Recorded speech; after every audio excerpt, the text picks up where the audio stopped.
So is the time 1 o'clock? Still not, no? Still 3 minutes to go, isn't it?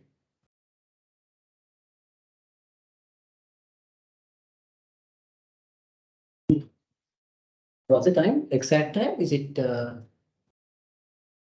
1 o'clock or 12:52 or 12:57? 12:57. So we wait another 3 minutes. Is that okay? All of you had your lunch, isn't it?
Right, shall we start?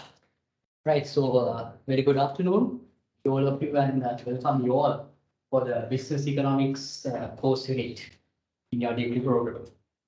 Okay, say good afternoon, right? Good afternoon. Fine, good. So how many of you, I think, students, those who are in online, I think you can hear me? Hello? Yes, students, those who are joining by online, you can hear me, right? Students, can you all hear me, Budada? Yes, sir, we can hear you.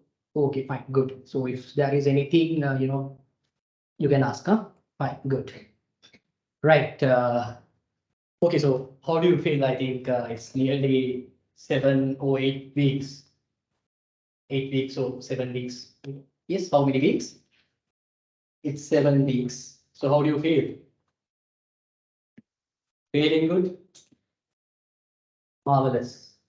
Gorgeous. What do you think? Huh? Right. So what are the subjects that you have learned up to now?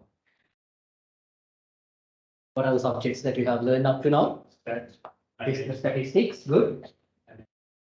Business management, principles of economics, and marketing management. Right. So today onwards, we are going to start another session, isn't it? So what is that? What are the subjects that you are going to learn there? Business economics. That is the only subject. Is that? What is? Sorry. Yes, we are having principles of economics. We have been learning principles of economics, right? So today we are going to start business economics, and I truly believe that you have a sound understanding of principles of economics course unit. Am I correct? Is it fair to believe in that kind of a nature? Is it fair?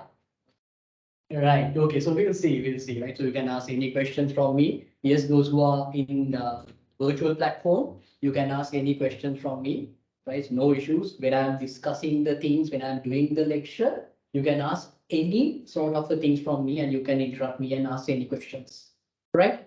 Okay. So now again, welcome all of you to the business economics course unit. Now actually you all are from the corporate sector, isn't it? You all are working. So can I know some of you? Shall we give the chance to our online students first? Right? Yes, Udala. Chandrakanti, are you there? Chandrakanti? Yes, Chandrakanti. Can you hear me, sir? Hello. Can you hear me? Yes, Buddha, I can hear you. So tell me something about yourself. Where are you working? Actually, we know your name. Where are you working and where are you from? I'm joining from New Zealand. Currently, I'm working as account administrator at Eager Automotive. Okay, where are you from? New Zealand. Sorry. New Zealand. Okay, fine. This Gonal Goder. Are you there? Gonal Goder? Hello. Yes, Buddha. Yes, sir, I'm Gayan Gonlagode, and Yeah. I'm joining from Scotland. Yes, good. No, what is the time? It's now 7:30 7:30 a.m. or p.m. a.m. Nice. Very good morning. Right. Morning, Okay, sir. had your breakfast? Not yet. Marvelous. Okay, so tell me, where are you working, Buddha? I'm still looking for the job, sir, because I recently came to here and still looking for the job. Yeah. Okay, fine, good. Yes, Karuna Thank you. Sena. Karuna Sena. Hi, sir. Good afternoon. Yes, good afternoon, Buddha. At present, I am working in Dubai. Sorry? Currently, I am working as a senior accountant Okay. in a manufacturing company. Okay, fine, good. Yes, then Working other in one? Dubai since 2015. Yes, other one, Buddha. Okay, fine. Sir, I am Yeah. from Dubai. I work in an audit firm, sir. Right. Okay, fine, good. So thank you very much. Right. Yeah. So may I know you about yourself in a very brief way, your name and where are you working? Yeah, no need to stand up. Okay, good. Yeah, speak loud, speak loud. All right, good, yes.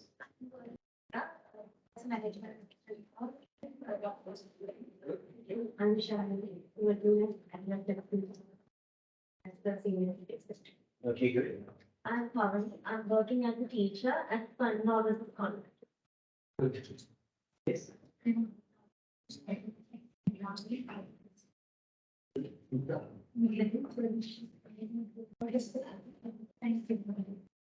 I'm based in If I guess not, okay,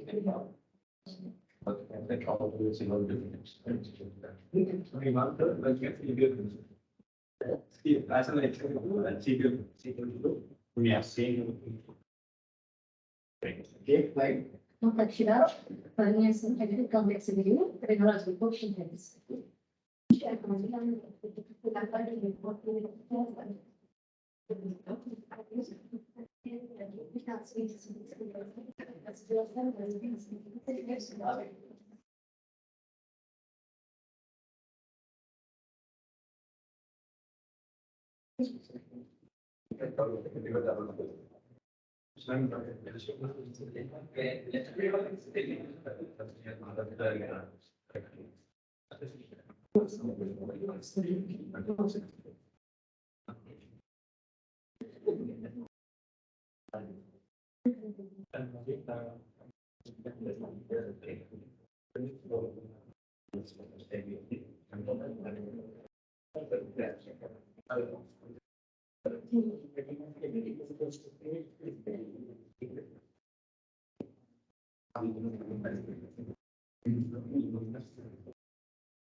Yes, so thank you very much, all of you sharing your working places and sharing your names. Right, okay. Right, so do you know my name? That's the point. Yes, I'm Chalith Kavinda, currently working as a permanent lecturer attached to SAP here, so at campus C, Sri Lanka. And basically, I'm teaching in the areas of finance and economics. And research areas also, behavioral finance and economics, director reviews, and other stuff, right, in a very simple way. Okay, right. So I know yourself and you know myself. Market is equilibrium. Am I correct?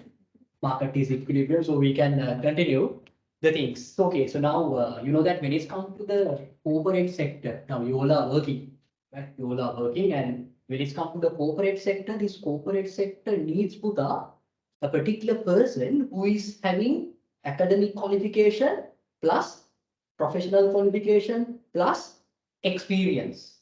So you came to the right place where to obtain these three packages all in one.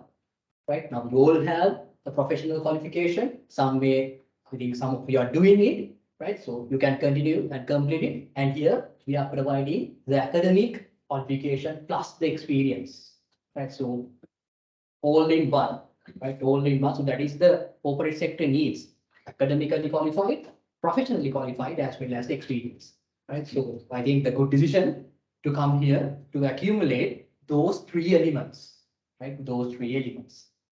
Okay. So now we are going to learn about what is the course unit for the business economics. Business economics is the course unit. So what our today's plan is simply let's look at what is the roadmap. Now we are going to meet in next 10 to 12 weeks. So we want to know what is our roadmap. Okay? So what are the agreements that do we need to have? What about your assignments? Do you like assignments? Like, yes, I know that let's show it. You like assignments. No matter, I will exactly show you what is the deadlines because it's easy for you to plan your other activities because I know that you are working thousands of activities. Ne? So we'll see how it goes. And today, as I told you earlier, so let us look at what is your roadmap in business economics, right? Then what are the things that you need to do? How this session is organized? Everything, and simultaneously we'll start our lesson number 1, right? Okay, so here you could see now I think that this is your LMS page. I think you all have some sort of an idea about your LMS page. Clear? So we are doing many activities in this LMS and we are uploading your lecture materials, your assignments, and you have to submit your assignments via LMS, and we are doing quizzes, many things using this LMS, right? So I think you all have your passwords and everything, right? And I always believe that you all could remember your password, not your username, right? Fine. So let us see how the things are going to happen. I think you may have visited a small journey in this business economics LMS page, right? So this is simply your course outline. Can you all see this? I think you have the relevant materials with you as well. This is your course outline. Now, what course outline says? What course outline says? The course outline says what? Simply the roadmap, isn't it? Simply the roadmap. Now here, this course outline, here it's the course is business economics, and the course code is here you could see, and the credit value is this one, and this is the first year subject in semester 2. Right? So now you are here to learn business economics. Now, if somebody come and ask you why you are learning business economics, what could be your answer? It is just because it's prescribed in the curriculum. Chalith is coming every Sunday to teach business economics. That's why. What do you think? Why you are learning business economics? To understand the which market. Very good, huh? Existing economic system. So if I ask you why you have learned principles of economics, what could be your answer?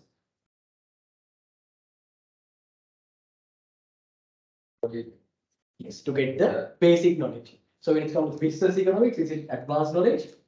Little bit.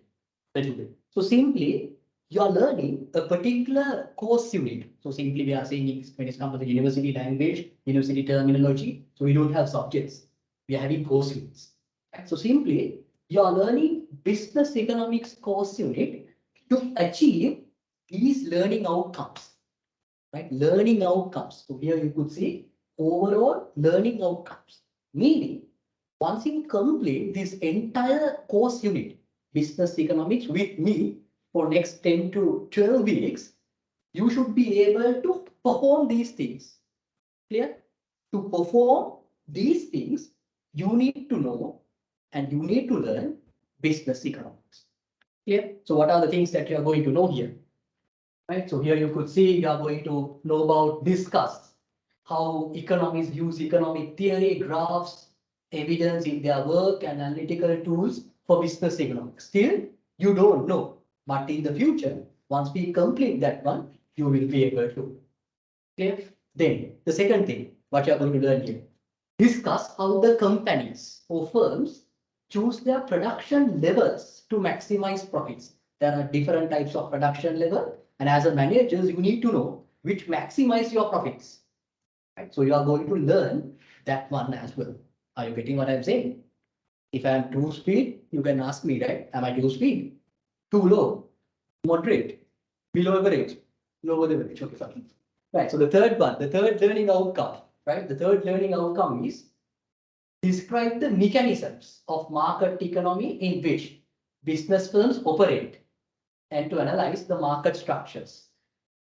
Now, one thing I want to tell you Buddha here, if you can't understand anything here, don't get afraid, you will be able to, right? You will be able to learn all these things during the learning process. Sometimes these terminologies may not familiar to you, right? May be difficult, doesn't matter, just look at. Just look at because this is very much important. Clear? Then analyze microeconomic theory, right? Then apply microeconomic knowledge to deal with, identify microeconomic problems, how to make decisions, because this is business economics. We need to make decisions relevant to businesses. They are having many business problems. So we need to sort out as a managers, we need to sort out. So you need to learn how we are going to sort out those issues. Then examine the impact of international trade and investment flows on domestic economic performance. Very important topic, hot topic on nowadays, balance of payments. Right? Then you should be able to explain the impact of foreign exchange rate to business firms. Now you all are working different businesses. Some of me are using foreign exchange rates, forex. So you will be able to identify actually you know these things in a theoretical manner as well as the practical manner. You are going to know how to combine these two. Clear? So this is what Buddha you are going to learn at the end. During the process, you will learn one by one. And this is the main objective of learning this particular course unit, business economics. So if somebody come and ask you, all right, so yeah, now the accounting student of CA Sri Lanka's campus, you are learning business economics. Why you are learning business economics? To get to know about these knowledge levels. Right? To get to know about these knowledge levels. So that's the main reason why you are learning this particular course unit. Is that clear? Good. Right. Online students, are you all with me? Hello? Yes, sir. Right, fine. Okay. Now here you could see these are the topics we are going to discuss. So business firms and production decisions, we are going to start this topic today itself. Cost of production, perfect competitive market structures, monopoly market structure, monopolistic competition market structure, oligopoly, international trade, balance of payments and exchange rate, and economics and financial crisis.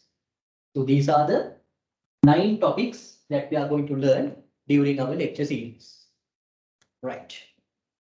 Okay. So now here you could see what are the subtopics that we are going to discuss under each and every topic. So I'm not going to discuss this because when I'm doing the lectures, we are covering all these sessions.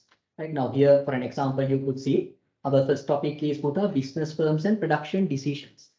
Right? You are learning this particular topic to get these knowledge levels. Right? You are learning business economics to achieve something, and to achieve something, you need to achieve the learning outcomes of each and every topics. Clear? So that's the simple story. And under that, these are the subtopics we are going to discuss in this particular lesson. So likewise, for 9 topics, we have this type of learning outcomes as well as the specific subject areas. Right. Now, I'm lecturing, you're learning, and what we need to do? We need to assess. We need to assess your performance. For that, we have basically 4 components for your continuous assessments, right? So you have to submit a group report, and based on your group report, you need to do your group presentation, and you have an online quiz, and also you need to submit an individual report. So totally 10, 10, 10 plus 20 is equals to 50, right? For your continuous assessments, the marks, allocated marks is how much? It's 50%, and for end semester examination, it's 50%. So we'll discuss about your continuous assessments more and more. Then, these are the learning times.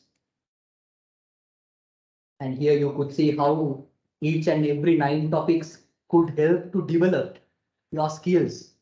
Because as an undergraduate, you need to develop these 12 skills, right? So these each and every topic tells you what are the skills that it's going to develop. Now our first topic is business firms and production decisions. So once you complete that particular lesson, your subject knowledge will be increased, practical knowledge will be increased, creativity, managerial problem solving, and information gathering, and your attitudes as well. Clear? So this is how each and every topic assists you to develop your skills. Right? So this is a particular mapping that you could see. Right. So these are the recommended ratings. Right. These are the recommended ratings. So I prefer actually this first book, Business Economics by H.L. Ahuja. Right. So our online students are there. You can help. Right. If you have this particular textbooks available via PDF, you can help. Yeah, because some of the books are not available via PDF. You have to purchase it either from Exprographics. You know Exprographics? Exprographics, have you heard that name? Some bookshop like Saraswati. Have you heard Saraswati bookshop? Right. There's another bookshop called Exprographics. It's also something like Saraswati bookshop, and you can purchase this book if you want. And yeah, better to consider about this particular book. Other books are also good, and online friends can help you if they have the access to download those books in their countries. Clear? So this is the roadmap Puta. Now you know your subject, that is business economics, and the subject code, very basic things are right. And this is the STS subject. And the topics that we are going to cover, overall there are 9 topics, and why you are learning this particular subject, business economics. So that is very much important. And we just ran through the detailed part, that is the topics and their learning outcomes as well as the subtopics. You got to know about your assessments, right? And finally, these recommended text. Are you okay with these things? Yes, online students, are you clear, Butala? Yes. Senaratna, Sandaruan, Sirivardhana, are you all okay? Yes, sir, we are fine with it. Yeah. Okay, good. Right. So now, since we have discussed about our continuous assessments, let us look at this in a more broader way. Right? Let us look at this in a more broader way. Can you all see this? Right. Now, these are your CA components, continuous assessments component. You have your group report, group presentation, one individual report, and online quiz, and the final exam will be paper-based. Paper-based will be informed, right? Will be informed, not will be informed.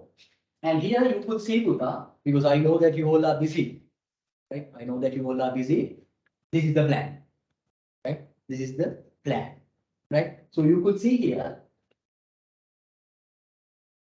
your group report, right? You have to do a group report, and based on your group report, you have to prepare your group presentation, right? Based on your group report, you have to prepare your group presentation, and you will be given the information about your group report on 19th of February 2023. This month or next month? Very good. And due date is 26th of March 2023, right? Due date. And based on your group report, you need to do your group presentation, and the information is same as the previous. Information is same as the previous. And you could see the allocated marks, it's 10 marks. And for the group presentation, it's also 10 marks. And you will be granted marks individually for your group presentation. Right? Group report is common, no? But when it comes to the group presentation, it's individually marks allocation are there. Then, so you have one individual report, and the information will be given on this group report on February 12th. Right? And you have to submit it on 5th March 2027. 2023, right? So again, it's for 10 marks. And you have an online quiz. I will give information about your online quiz on 5th of March, and we'll have it on 12th of March. Yeah, so this is a tentative plan, right? Tentative plan. And so we are trying to stick to this plan as much as possible because it's easy for you as well as for me. So your group, I mean, your online course could be advanced. We'll discuss, right? We'll discuss that matter. And for more information, you can refer to your course outline. Clear? Let's make a, you need to have a good idea about your assessments. When it's due, when the information is given, and what is the allocated marks. Clear? Right. Okay. Then, online students, are you clear with that continuous assessments part? Yes, So sir. I'm We are always clear. asking questions, huh? Online students? Yes, Sandaruan, Serivardhana, are you okay with this, Muta? Farli, Yes, sir, yes. yeah? Yeah. Yeah. Okay, sir. Fine. Right. Okay. So now let us look at our session plan. Now this is what I plan to do. Right? This is what I plan to do. Now here you could see your topic number is there, and this is your topic and the date that we are discussing this particular topic. Right? So business terms and production decision, 1st of 22nd of January, today. And so we have to start it. We'll see how it goes. And then when it comes to the cost of production, it's 29th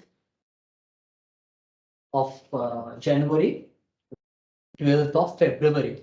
And during these 2 weeks, you will be given the details about your individual report. Clear?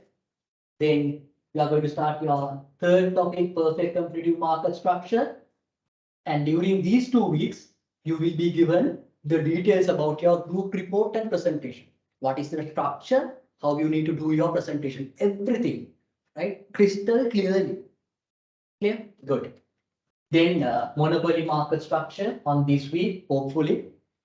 Monopolistic competition on this week. Here you comes. Submission of your individual assignment. Right? Submission of your individual assignment. I will create a link in the LMS. You can easily upload it. So please upload to LMS. No emails are accepted. So if you have any issues with your laptops, please make it correct. If you have power cuts, please upload quickly. Right? Don't wait at the last moment. Then you are going to have your quiz. Then our 6th topic, that is oligopoly market structure. Right. Then international trade on this week. Balance of payment in between these 2 weeks and economic and financial crisis. Actually, it's a self-study topic, right? Self-study topic. And finally, submission of your group reports and presentations. Clear? So what you need to do, better to take a printout and keep it with you. If you want, you can download it and keep it as a soft copy, but please try to always look at it. Otherwise, you forget everything. Today might be okay. After you go home, little bit okay. Next week, you don't know what we have done. Simple thing. Right? Okay. So here it says this is the tentative schedule, and the relevant week for a particular topic may be different due to the volume of work under each topic, but we are trying to stick to this plan. Clear? So I need your fullest cooperation to do it in that kind of a nature. Clear? Right. So you got to know about why you are learning business economics. What are the subtopics that we are going to learn under this? How we are going to be evaluated, right? How you will be given the details about your assessments, right? Then the session plans. In the session plans, right? In which we are going to complete each and every material for the lecture sessions. Are you clear with this? 100%? You know your roadmap, right? Agree? This is an agreement, huh? Agreement. Okay, good. Fine. Right. Yes, Pudana, okay. Online students. Fine. Chandrakanti, are you okay with that? Hello, sir. Fine, no? Right. Yes. Any issues regarding the things? Any doubts? Hello, sir. Can you hear me? Okay. Okay, fine. So if you have anything, you can ask. And when it comes to our online quizzes, let's discuss about the time slots, because we are doing the exams here. They are in Dubai, Scotland, right? So we'll discuss about that particular thing later. Right. Hello, sir. Can you hear me? Yes, Pudha, I can. Sir, regarding group assignment, little bit, Sorry. can you explain more how many members we need to have? Yes, I will explain what are the topics that you are want to look at when it comes to your quizzes. Exactly, I will give it, and I will provide a brief summary on LMS. What are the topics that you want to consider? What is the structure of your quiz? Very good question. It's online and it's MCQs. Could be 10 to 15 questions. Okay. Okay. Okay, thank you. Right. Fine. Good. Right. Okay. So now here you could see. Now this is your particular thing. Actually, you know these things basically. Your lecture time is this much because I am telling each and everything today because you need to know, right? Your roadmap. So your lecture time is 1 to 5 p.m. Like to go more beyond 5 p.m. 5:30, 6, like much better, right? So 1 to 5 p.m. And so please bring your lecture materials to all the lectures. You may have your physical documents or you may have it on via soft copy. Either way, you need to keep your documents because each and every topic is internet, right? And you need to have a good understanding about your principles of economics as well.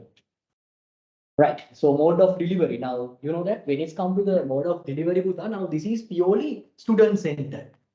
Student centered. So I'm asking questions, you're asking questions from me. It's like a discussion, right? Professional discussion, student centered. Here you could say lectures provide a general overview of the topics, highlighting the number of concepts and techniques, right? So we are discussing many things and I'm asking questions from you, questions in the sense, yeah. You can ask any question from me. We have a nice discussion. So that is how the delivery goes. And this is the most important thing. How to study business economics.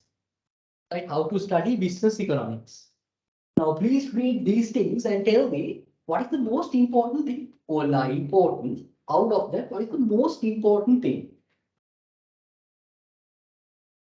Yes, what is the most important thing? Just read slowly and tell me what is the most important thing here. So you don't have tutorials. You don't have tutorials.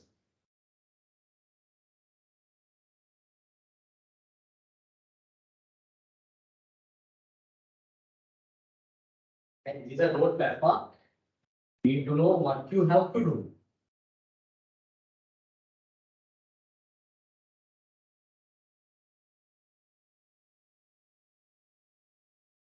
Each semester means your online quiz.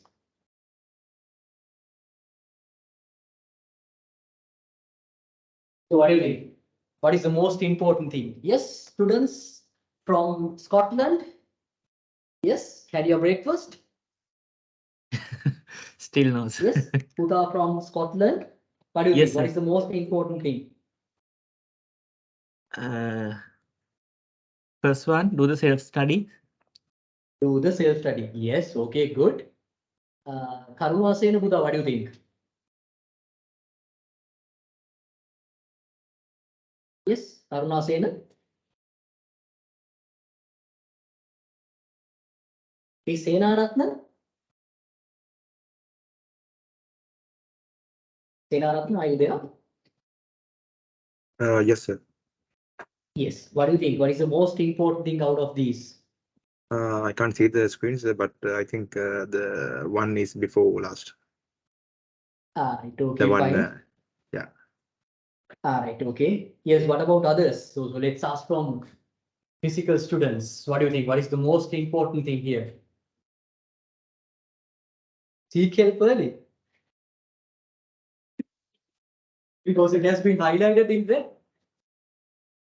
Huh? Is that predict evidence? Huh? Is that? It is just because, yes, that's the most important thing. I know that you are doing these things.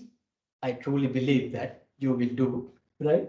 So independent learning, I know that you will attend to the classes, but seek help early is very much important, right? So if you have any doubt, before stepping out of this door, you need to ask and clarify. And with a good mindset, you need to get onto your bus or vehicle or plane. Clear? So that mindset must be there. So this is the more very good. Huh? This is the most important thing. Seek help early. Seek help early. Clear? Right. Good. Very good. Huh? Right. So now you know about basic things, your session plans. Now what I want to do is, shall we do a small test your understanding part? Shall we? Shall we do a small test your understanding part? Please log into your LMS.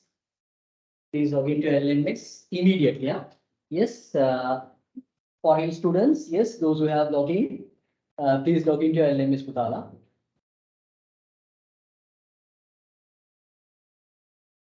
Please log into LMS and you can see what I'm doing here.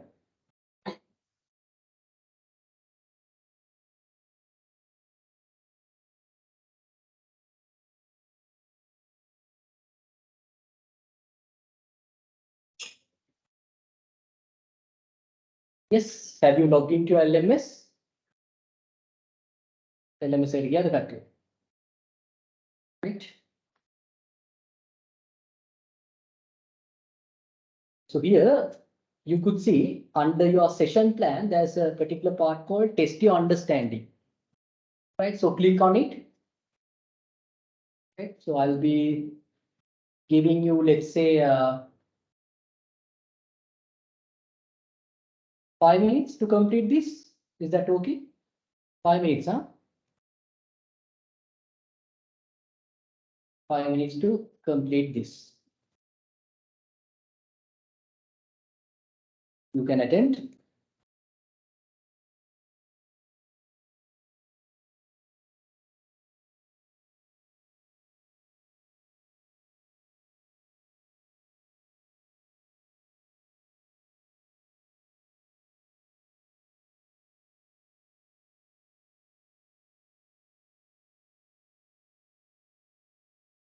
Right. So please start. Yes. Students who are joining via Teams, have you all logged into the LMS Putala? Yes. Yes, all of you, please log into LMS. There are 10 students, so please log into LMS. And please attend this test your understanding part.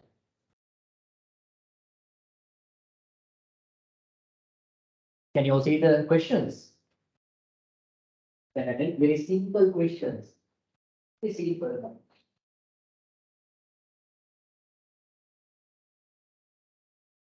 Which by your own.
Yes, students, those who have joined via Teams are doing right.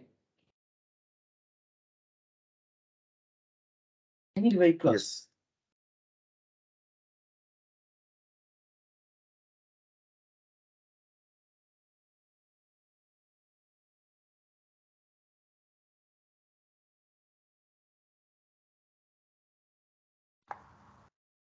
Yes. Yeah, excuse me, sir. Sorry. Yeah, it closed automatically. I think once I answer It's- 4 questions, Yeah, it it's closed automatically. 140. Yeah, because I think my time is showing. Yeah, it's 140 in my Right, laptop. right. Yeah, yeah. So you have that issue, no? Okay. Let's Yeah. see. Right, fine. Right, some of you have completed. Some of you are have doing. submitted. Could you please check? Okay, fine, good.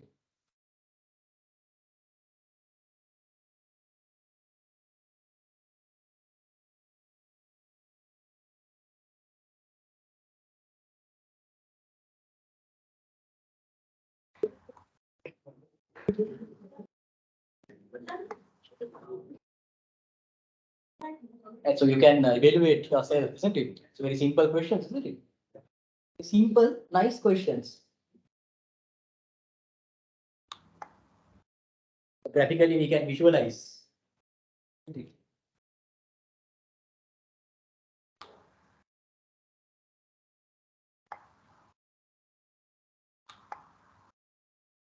Right.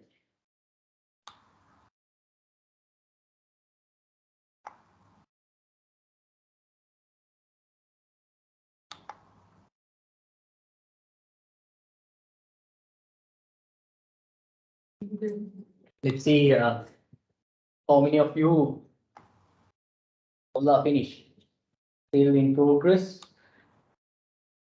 Okay, fine. Because we have some time here. Because we have some time. Yeah.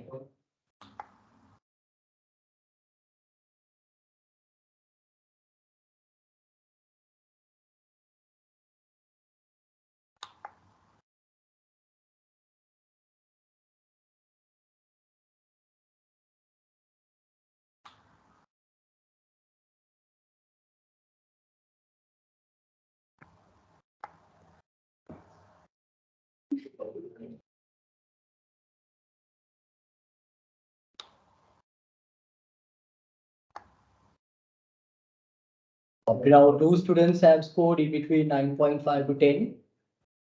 Very good, huh? And 7 students in between 9.5 to 9. Very good. 8 students in between 4 to 4.5. Doesn't matter, right? Because it's an ad hoc basis for me. It's okay. Finished. Progress.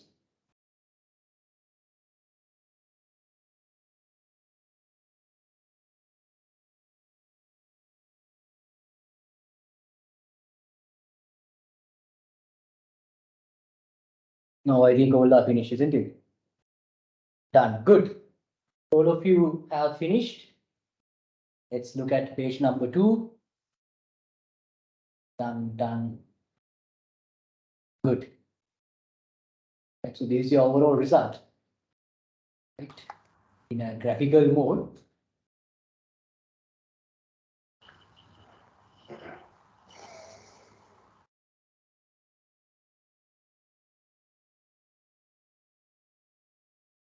Right, fine. So nearly it's half a mark, 50%, average. It's really good, huh? It's really good. So what we can do is we can improve that knowledge next year because you can be happy, still you haven't studied and this is an ad hoc phase quiz. So what you have done it nicely. Right, happy? Feeling confident? Good. Right. Excuse me, sir. Okay. Right, fine. Okay, Utana. So let's start our first lesson today. Right, let's start our first lesson today. That is business firms and production decisions. right? Business firms and production decisions. Online students, can you all see this?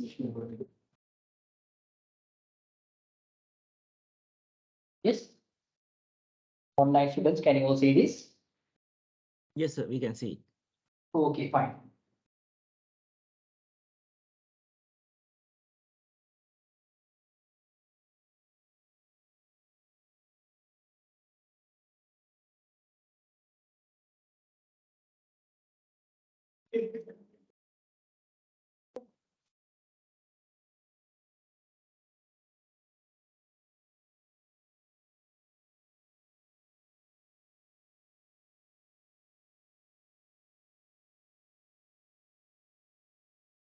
Right. Okay, so we'll start our first lesson. Now, what are the things that we have discussed? We have a very good discussion about your roadmap in business economics, and we have just analyzed your understanding relevant to the things that you have already learned during last 9 to 8 weeks under your principles of economics. Right, so you obtained very good results, and congratulations to all of you, and best of luck for future activities as well. Right, so now with a good hope, with a good hope, we are going to start our first lesson, that is business firms and production decisions. Now here you could see, when it's come to our first lesson, this is the part 1, right? Which means we have another lecture materials which comes as part 2, right? Business firms and production decisions. Right, so here you could see, these are the learning outcomes, right? These are the learning outcomes. Once you complete this particular lesson, right, part 1 as well as part 2, so you should be able to gain this knowledge level, right? You should be able to gain this knowledge levels. So what are the things? So you are going to learn about identifying the production function and its applications. Then at second, identify and calculate the production function with one variable input. Describe the production function and the law of diminishing marginal productivity. Identify the stages of production. Identify and calculate the production with two variable inputs. And finally, explain the producer equilibrium by using ISO-Hunt and ISO-Cost curves. Sometimes these terminologies may not be familiar to you, right? So don't worry. So that's the first thing. Don't worry, be happy. Because during the learning process, you will get the maximum of these things, 100% guaranteed. Clear? Right. Okay, so let us look at our agenda. Right, so this is our agenda. These are the things, subtopics we are going to discuss. Introduction, application of economics in production decisions. Simply we are going to discuss about production function, production with one variable input, law of diminishing returns, stages of production, and finally, law of return to scale. Law of return to scale. So these are the things we are going to discuss. So once we discuss all these things, you can perform all these. Clear? So that's the main idea of intended learning outcomes. Good. Right. So it's introduction. Now, please don't read this. Right. So we'll discuss. We'll discuss. Now, as professionals, we have to discuss. Now, this is business economics. Is that okay if I ask you what is economics? What do you mean by economics? In a very simple way, I know that you are fully thorough with definitions, but I'm not that much. So please tell me in a layman type of way, in a very simple way, what economics is. Because before learning about business economics, that particular adjective, you need to know what is economics. What do you mean by economics? Basically, questions like what to produce, Okay, very good. So those are 3 economic questions. What to produce, how to produce, and to whom we are going to produce. So those are 3 economic questions. What economics is in a more specific way? Yes, many of you can answer. the world there is because the social. Very good. Excellent.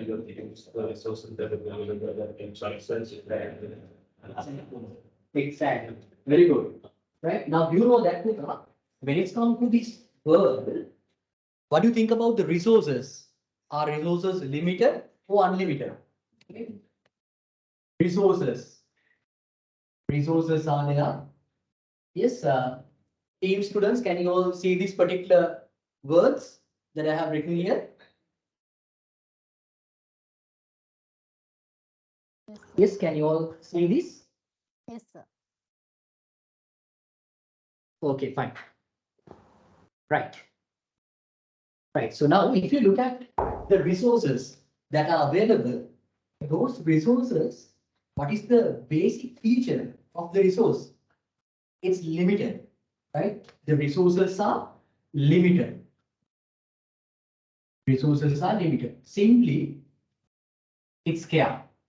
This is the fundamental problem of economics. Scarcity. Scarcity. Now the resources are limited, but what do you think? If you look at human needs and wants, those are limited or unlimited? Unlimited. Those are unlimited. We may have 1,000 rupees with hands, but we need to do millions of things, right? 1,000 is a limited resource, but using this 1,000, we could do million things. I am saying in an ordinary sense, not nowadays. Even we cannot eat a kottu, isn't it? Right? So bones are unlimited. Resources are limited, and bones are unlimited. Therefore, what we have to do? Yes, but one of the beautiful thing in these resources are they are having alternative uses. Right? They are having alternative uses. If you have 1,000 rupees with you, you can use it for eat. You can use it for buy clothes. You can use it for watch a movie. You can use it to buy shoes. So resource is limited, but it could generate alternative uses. Accordingly, what you have to do, as you correctly mentioned, you need to make a choice. Clear? You need to make a choice. So when you are going to make a choice out of these alternative uses, you have to think differently. You have to analyze. Sometimes you are doing cost benefit analysis. Sometimes you are considering about your satisfactory level, right? Accordingly, what will happen because of this reason, who are these people? Let's say people, consumers. They behave differently. They behave differently. So that's what we are doing. We are having 1,000 rupees with us, right? We are having 1,000 rupees with us, but we have to do many things. So we are in a confusion situation. Which one do we need to do? Accordingly, we behave in a different way. So studying this entire process is what? Economics. Studying about this entire process, simply about the human behavior, is known as economics. Is that clear? This is the fundamental problem with economics, scarcity. Right? Scarcity. Because of this economics, we are having accounting, finance. So our mother subject is or course unit is economics. Clear? So if I put it simply, if I repeat it again, in the economy, we have resources. Those resources are limited. We call it as scarcity. And also, if you look at the human wants, those are unlimited. Clear? And these resources are having alternative uses. Accordingly, we need to make choices. Which one we need to pick out of the available opportunities. Therefore, when people are going to make that decision, they behave in a different way. So analyzing and studying this entire part is known as economics. Clear? Crystal clear or clear? Good. Right, so this is economics. Now, little by little we'll come to our particular subject. Now here you have something called microeconomics. On the other way, you have macro. What is microeconomics? What is microeconomics? Background. Yes, good. So when it's come to the microeconomics, you are analyzing some individual components, how people go to the market and how they demand goods and services, how companies determine their supply at different price levels, how they determine their cost of production. It's simply microeconomics. In a micro angle, you are looking at different components in an economy. Clear? What do you think about macroeconomics? In a very simple way, The entire economy as a whole. yes, very good. So what do you mean by that entire economy as a whole? Very good. So that's the exact answer in a very simple way. Now let's say this is Sri Lanka. Assume that this is Sri Lanka, right? So let's say you are here, right? You are here. I'm putting these things in a very simple way, right? Without complexity. So you are analyzing the entire economy as a whole. Let's assume that you are here. You are analyzing the entire Sri Lankan economy. This is Sri Lankan economy. So in this economy, you are going to identify what about the country's production, gross domestic production? What about the country's inflation? What about the country's inflation? What about the employment rate of the country? What about forex? Right? Simply, you are analyzing the entire economy as a whole. This is the exact meaning. Entire economy as a whole. This is something like you go to this particular stadium and you are at the pavilion and you are looking at the ground. This is something like that. Right? You are analyzing the entire economy as the whole, simply the performance of the economy. It's macro angle, broader view of the economy. But when it's come to the microeconomics, what you do, you are analyzing the individual components of the economy. Right? You are analyzing the individual component of the economy. This is clear, right? So this is economics. Simply, we are getting use of limited resources, which are having alternative uses to make decisions. Accordingly, people behave differently. Studying about that entire behavior is economics. Clear? Then we have two branches, microeconomics, where we consider about the individual components, how people go to the market and demand, how suppliers, simply the company, decides how much they need to supply based on the market prices. Then this is what macroeconomic means. Simply, we are analyzing the entire economy as a whole about its performance. Nowadays, you could see that. What about the tax rates? What about our government income? Right? What about our balance of payments? IMF, everything is coming under this macroeconomic angle. Okay? What about the employment rate? Everything, the output of the agricultural sector, the output of the industrial sector, everything comes under this macroeconomics. Is that clear? Okay. Yes, students, online students, are you okay with this? Yes. Are you okay? Yes, sir. It is okay. Yes. What about others? Parleen Karunasena, Gonal Goda, Chandrakanti. Yes. Yes, sir. Are you all with me, right? Yes, sir. We are okay. Yes. Right. Okay, fine. Good. So now we are little by little coming to the advanced things. So you know what is economics and what is micro and what is macro. And I know that in your principles of economics subject, you are learning about demand and supply, elasticities, ISLM curves, fiscal policy, monetary policy, isn't it? You have learned those things. And I think you have learned about aggregate expenditure in last week, yesterday, if I'm not mistaken. Right. Okay, fine. Right. Now, we are going to learn about what business economics is in a very simple way. Shall I erase this? Have you written these down? All the things in your mind?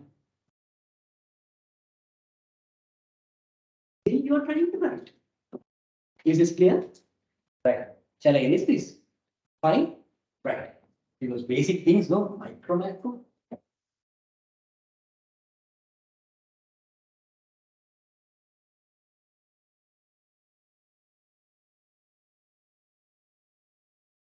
Right. Okay. So now let's look at what business economics is. Now, simply business economics actually in a very simple way, you're making decisions for the problems faced by business firms, right? Business firms.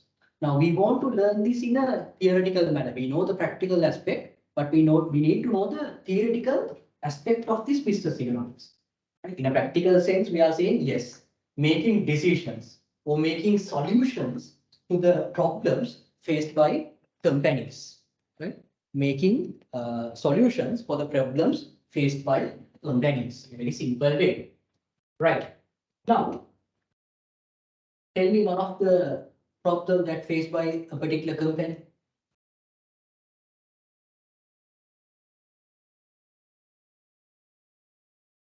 Raw materials, Not having, enough raw materials to produce. yes, not having enough raw materials to Produce. produce. Okay, cool. So let's take that example. Lack of raw materials. Lack of raw materials to do the production. It's a practical example, isn't it? Right. Now, this is a particular problem. So this is a problem. Okay. So we need to find out a particular answer for this particular problem. Right. So the answer would be availability. Okay. Availability of raw materials. Right? Answer would be availability of raw materials. Clear? Right. Now, what would be the reason for this? Simply, this relates to which market? Now, in economics, we are having goods market and the other one is goods market, factor market, right? So this relates with factor market, right? This relates with factor market, right? In the factor market, there is a, so there are particular demand and particular supply for different factors. Clear? Right. Okay. In a very simple way. Now the problem is lack of raw materials. What do we need? We need to provide answers for this particular issue. Clear? First, we need to look at whether there is any theory behind this particular issue. Whether there is any theory behind this particular issue. Right? Particular theory. In economics, we are having microeconomics theory as well as we are having macroeconomic theory, right? Microeconomics theory, and macroeconomic theory. We are discussing these things in an economic perspective. Otherwise, you can consider this in terms of accounting, finance, and many aspects. Right. So theory, microeconomic theory, and macroeconomic theory. So up to which category this belongs? Is it micro or macro? Right. Very good. So factor market belongs to micro. Right? Factor markets belongs to micro aspect. You have a problem and you need to look at whether there is a theory behind that problem. Yes, microeconomic theory. And what is that? You need to consider about the factor market aspect. You need to consider about the factor market aspect. Just excuse.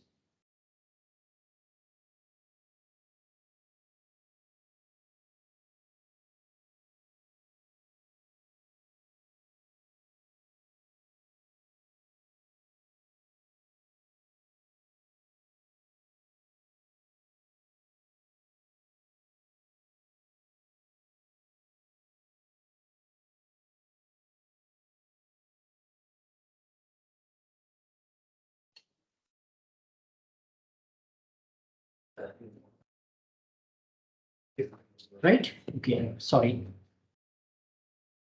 Right? So this is the problem, and you look at whether there's a theory behind this problem. Micro and macro part is there, and it belongs to factor market under microeconomics. In the factor market, you might have learned about how the demand and supply for the particular raw material is achieved. What about the factor prices? Everything. Clear? Right. Now, this is the theory behind this problem. Then, what you have to do, we need to have a particular method, right? We need to have a particular method to find solutions, right? We need to have a particular method to find solutions. So what could be the solutions? What could be the methodologies? Yes. Sometimes the lack of raw material is there due to actually the limitations of the raw materials. Sometimes the cost of production could be high because some raw materials are there you have to produce. Cost of production could be high. Those are some sort of issue, isn't it? Right? And a particular material that could help to produce that raw material is not available. Right? Natural disasters, those are the problems, isn't it? So there should be a particular method for you to find solutions for this particular business issue. Am I correct or wrong? Okay. Particular methodology. What could be methodologies? You could use linear programming. You might have heard. You could use statistical estimations, even artificial intelligence.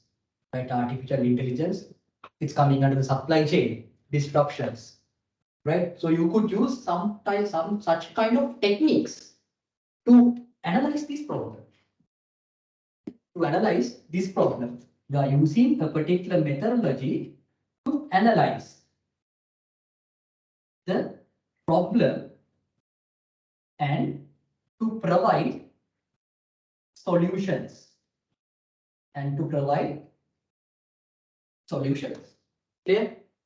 So simply, business economics is what? Business economics is combining economic theory, right? Business economics is combining economic theory with economic methodology. You are combining the economic theory with economic methodology to make optimal solutions for the business problems. Clear? In a very simple way, we are using economic theory with economic methodology to make optimum solutions for the problems faced by companies. Okay, in a very simple way. Very good problem, huh? Right, so methodologies, you may have different methodologies. You may analyze past year data, last month data, many things. We analyze what is the main issue for this? Right? If the cost of production of the raw material is lower, what will happen? If it is high, what will happen? Are there any tax availability? Right? So you can analyze many things. So that is what you do in here. Then you come up with the optimal solution. Clear? You come up with the optimal solution. Is this clear for you all? If this is difficult, just think about this kind of a problem. Revenue declines. Right? Revenue declines. That is the problem. Is it a problem? Revenue declines. Demand decreases. Demand decreases of a particular company. Right? We'll do that one as well. Now, is this clear? All of you, okay, you may write this down. You can write this down. We'll do another example as well.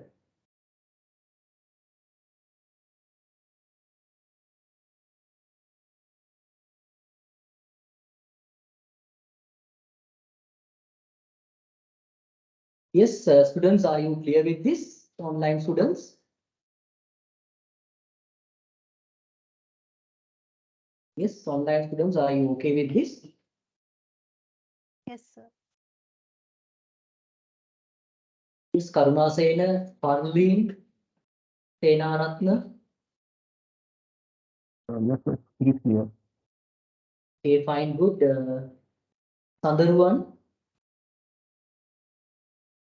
Okay. Yes, we are okay with it. Okay, fine.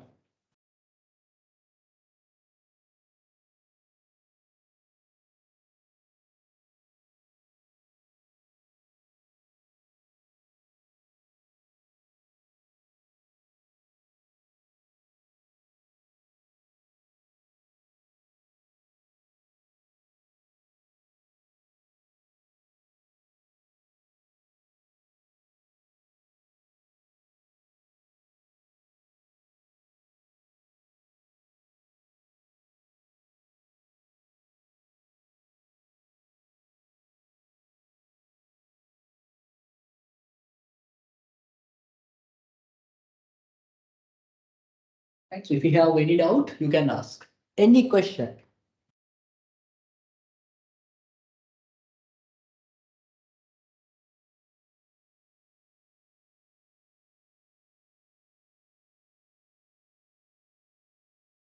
What time will we be here? 5 o'clock? Usually you are taking interval at what time? If it is a 4-hour lecture, at what time?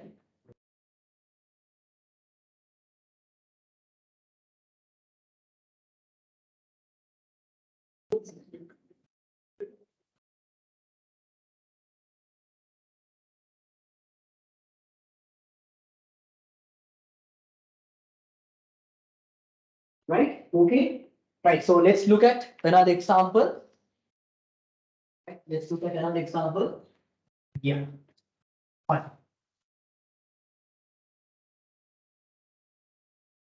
Okay. So now let's say there's a particular problem, a very simple problem. Let's say demand decreases. This is the problem that faced by the particular company. Demand decreases. Now, what do you think? Demand decreases. So what is the particular theory? If you want to make it like this, what is the particular theory relates with this? Because you all are economic students, you have learned econ. So what is the particular theory relates with this? Right. Yes? Very good. So under economic theory, right? Under economic theory is coming under microeconomics. Microeconomics. Microeconomics. What is the theory behind this?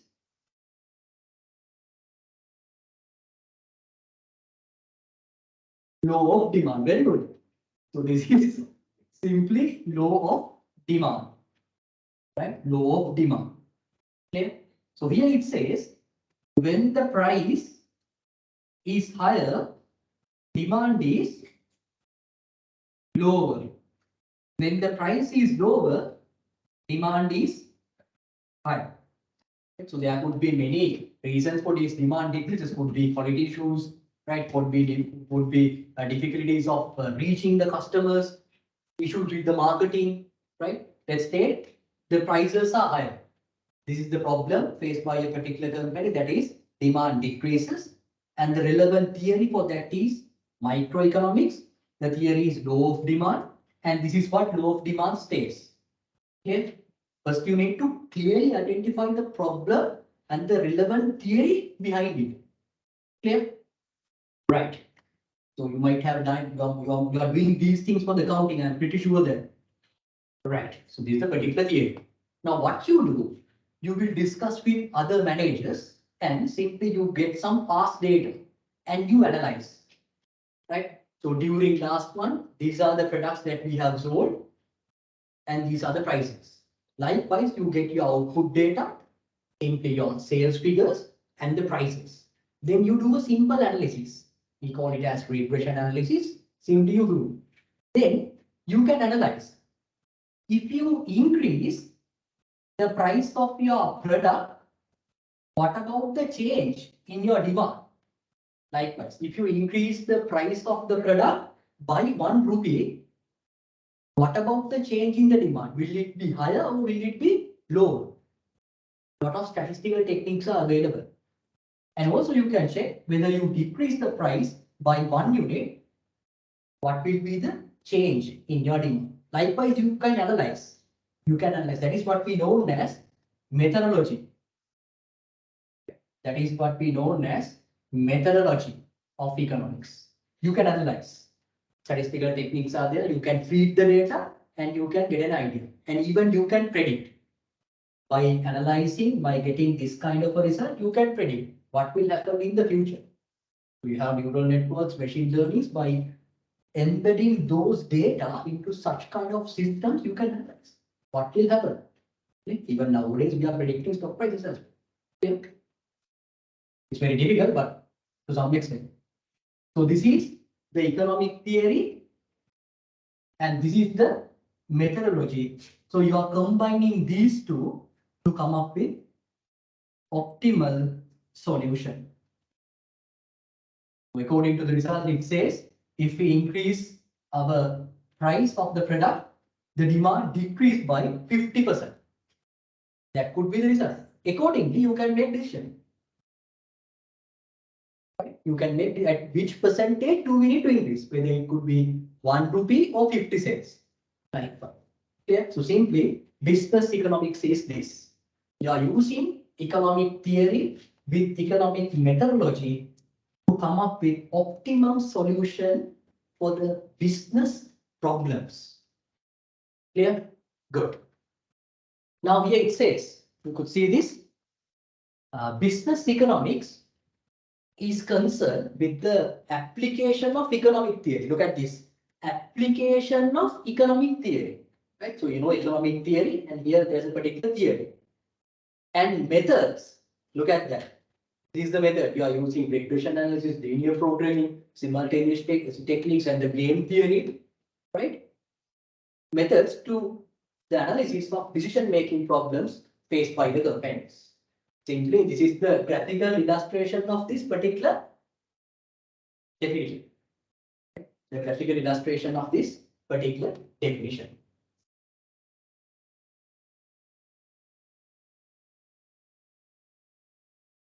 Okay. Right. So if you look at, I'll come to this particular part. If you look at this, you could see decision-making problems. Problems are there. Right. So we had a problem earlier, lack of raw materials available in the market. And the second problem that we came across is demand decreases for a particular product in a company. So we need to look at what is the economic theory relevant for that particular problem. So we understood it's microeconomics. Earlier it was factor market, now it's goods market, simply price and the demand, law of demand. Then what we need to do, we need to use economic methodology. We are not going to learn about these things. It is just for your illustration. So we have optimization techniques. We want to look at which level our profits will be maximized, at which level our losses will be minimized. And different calculus is there, right? Statistical estimations, linear programming. We are trying to maximize things due to certain constraints. And the game theory, we are analyzing the competitor behavior. There's a particular movie you might have seen, right, coming under the game theory. So we are combining economic theory with economic methodology, and we analyze it. So this is what business economics, use of economic theory and methods for solving business problems. Finally, you can hear the optimal solution to the business decision problems. Clear? So this is what the business economics is. You can just say it's all about making solutions or making decisions to the problems faced by the companies. And this is how you need to achieve that objective. Clear? Good. Any things that you need to make clarifications? Any doubts? Background, any doubts? Are you all clear with this? Fine? Right. Okay, so you are having your internal at 2:30, isn't it? So we'll have it at 2:30, not now. Right. Okay. So now we are going to learn about descriptive and prescriptive role of economics. Okay? Descriptive and prescriptive role of economics. Now you might have you have learned economics. Now usually when it comes to this economics, it's descriptive. What do you mean by descriptive? Huh? What do you mean by descriptive? You're analyzing a particular, you're studying a particular behavior, right? You look at, yes, when the consumers go to the market, you look at that. If the price is higher, they don't buy the products. Sometimes they purchase lower. If the price is lower, they purchase more. So that's what you study. Yeah, that's what you study. Very simply, I'm saying, that's what you study. So based on that, you're developing a particular assumption. What is that assumption? You say when the price is high, consumer purchase less, and if the price is lower, consumer purchase more. Then once we make it as a theory, it comes as law of demand. That is descriptive role of economics. You are analyzing a particular behavior and you make assumptions. In a very technical term, is actually you're making hypothesis. Have you heard that word? Hypothesis. Testable assumptions. Testable assumption. You can go and check. If the price is high, demand is actually lower. For some products, it's low. If you look at lands, what do you think about that price and the demand relationship? If you look at the land, when the price increases, demand for land decreases or increases? Mostly increases. Why? It's a good investment. When the price increases, jewelries, demand for jewelries increases or decreases? Most of the time increases. So it's go other way around, right? So that's why I say it's a testable assumption. Right? Hypothesis is a testable assumption. So that is what simply descriptive role of economics says. You analyzing a particular behavior. Based on that, you develop a hypothesis, a testable hypothesis. Clear? You say when the price is high, demand is low. When the price is lower, demand is high. When the price is high, companies would like to supply more goods to the market. When the price is low, company will not like to supply more goods to the market. That is descriptive. Clear? Then prescriptive. Who issues prescriptions? Hardware. Prescriptions, doctors. Usually doctors issue prescriptions. So prescription is what? They instruct. You have to do this. If you are suffering from fever, you need to take these medicines. Likewise. So they prescribe, they instruct you to do these things. So simply, when it comes to the business economics is more towards on prescriptive roles. You could see here, business economics is more towards on prescriptive. Why? They are making policies to make decisions. They are making policies to make decision. Somebody could say that minimum wage rate must be developed in Sri Lanka.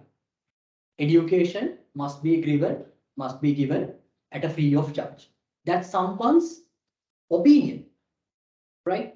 So that is what we know as prescriptive role of business economics. We are having policies to make decisions. Clear? So those are the two roles of business economics: descriptive role, and the other one is prescriptive role. Descriptive and prescriptive. So here it says, business economics not only explains, look at that, not only explain how various economic forces affect the working of a firm, but also predict the consequences of the decision made by it.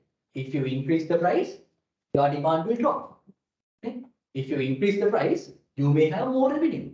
Likewise, it's positive or descriptive role. Moreover, business economics prescribes, it commands or it instructs the rules for the improvement of decision making by firms or their managers so that they can achieve their objectives efficiently. Descriptive and prescriptive. Clear? Okay, so I'll give you 2 or 3 minutes. Just go through this slide and this slide and check whether you're okay with these things. And if you have any doubt, you can ask. Am I too speed? Am I speed? Speed? Slow?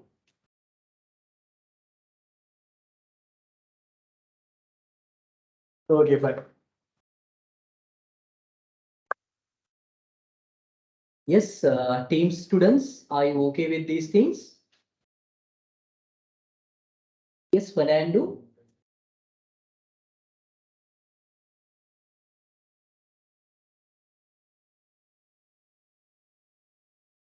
Fernando, are you there? Yes, Fernando. Karuna Sena. Andaruan. Yes, sir. Yes, Yes, what do you sir. think, Putala? Is this clear? No, it's fine. Sir, it's fine. It's fine, right? Any doubts? So far, no, sir. No. Okay, fine. So what about others? Are you all okay? Any doubts from your end?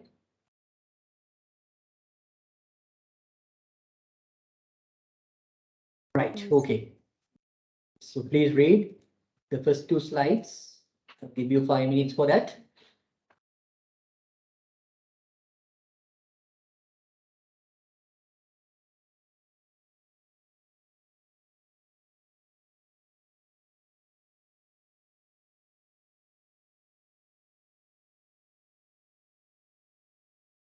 Right. So please read and check whether you're okay with these things. And if you have any doubt, you can ask. Just think yourself whether you are confident enough of the things that we have discussed. So get everything in a practical way. Otherwise, memorizing.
Right? All of you are okay with these things? Okay, so now you can fill in the blanks with suitable words. Now you can have your break for 20 minutes. Now the time is 2:30. So please be here sharp at 2:50. Right, 2:50, yeah. Right, yes, students, we are going to have a break. So it's 20 minutes. Online students.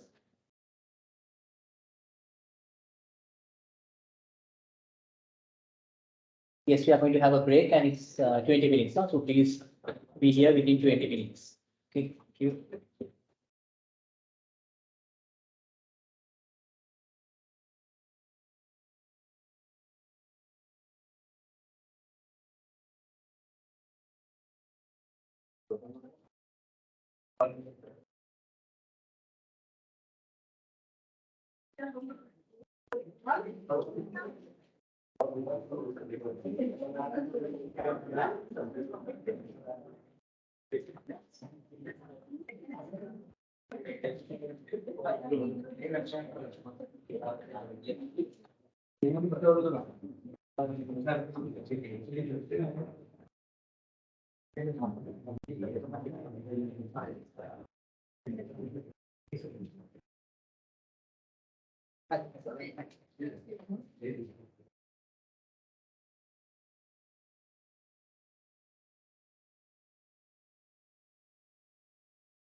Yes, students, are you all there? Online students? Are you all there?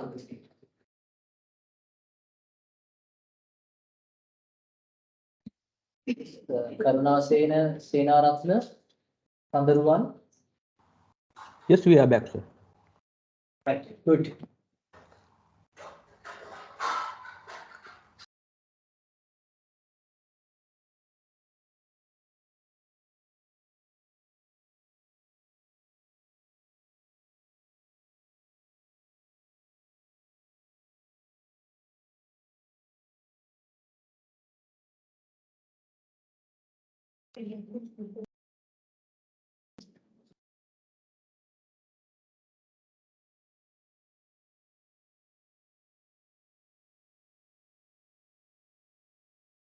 Let us next.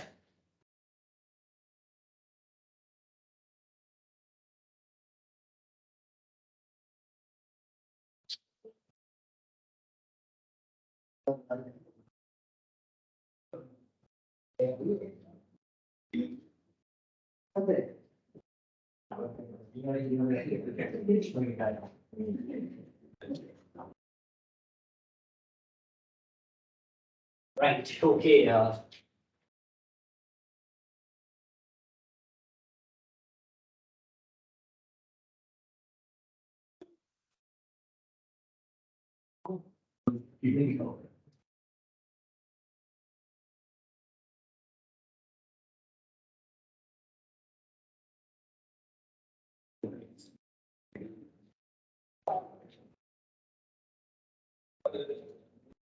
Right, okay. We'll continue our discussion. I believe that you all have your evening snack. Morning students, so online students, morning breakfast. Have completed those things. Right.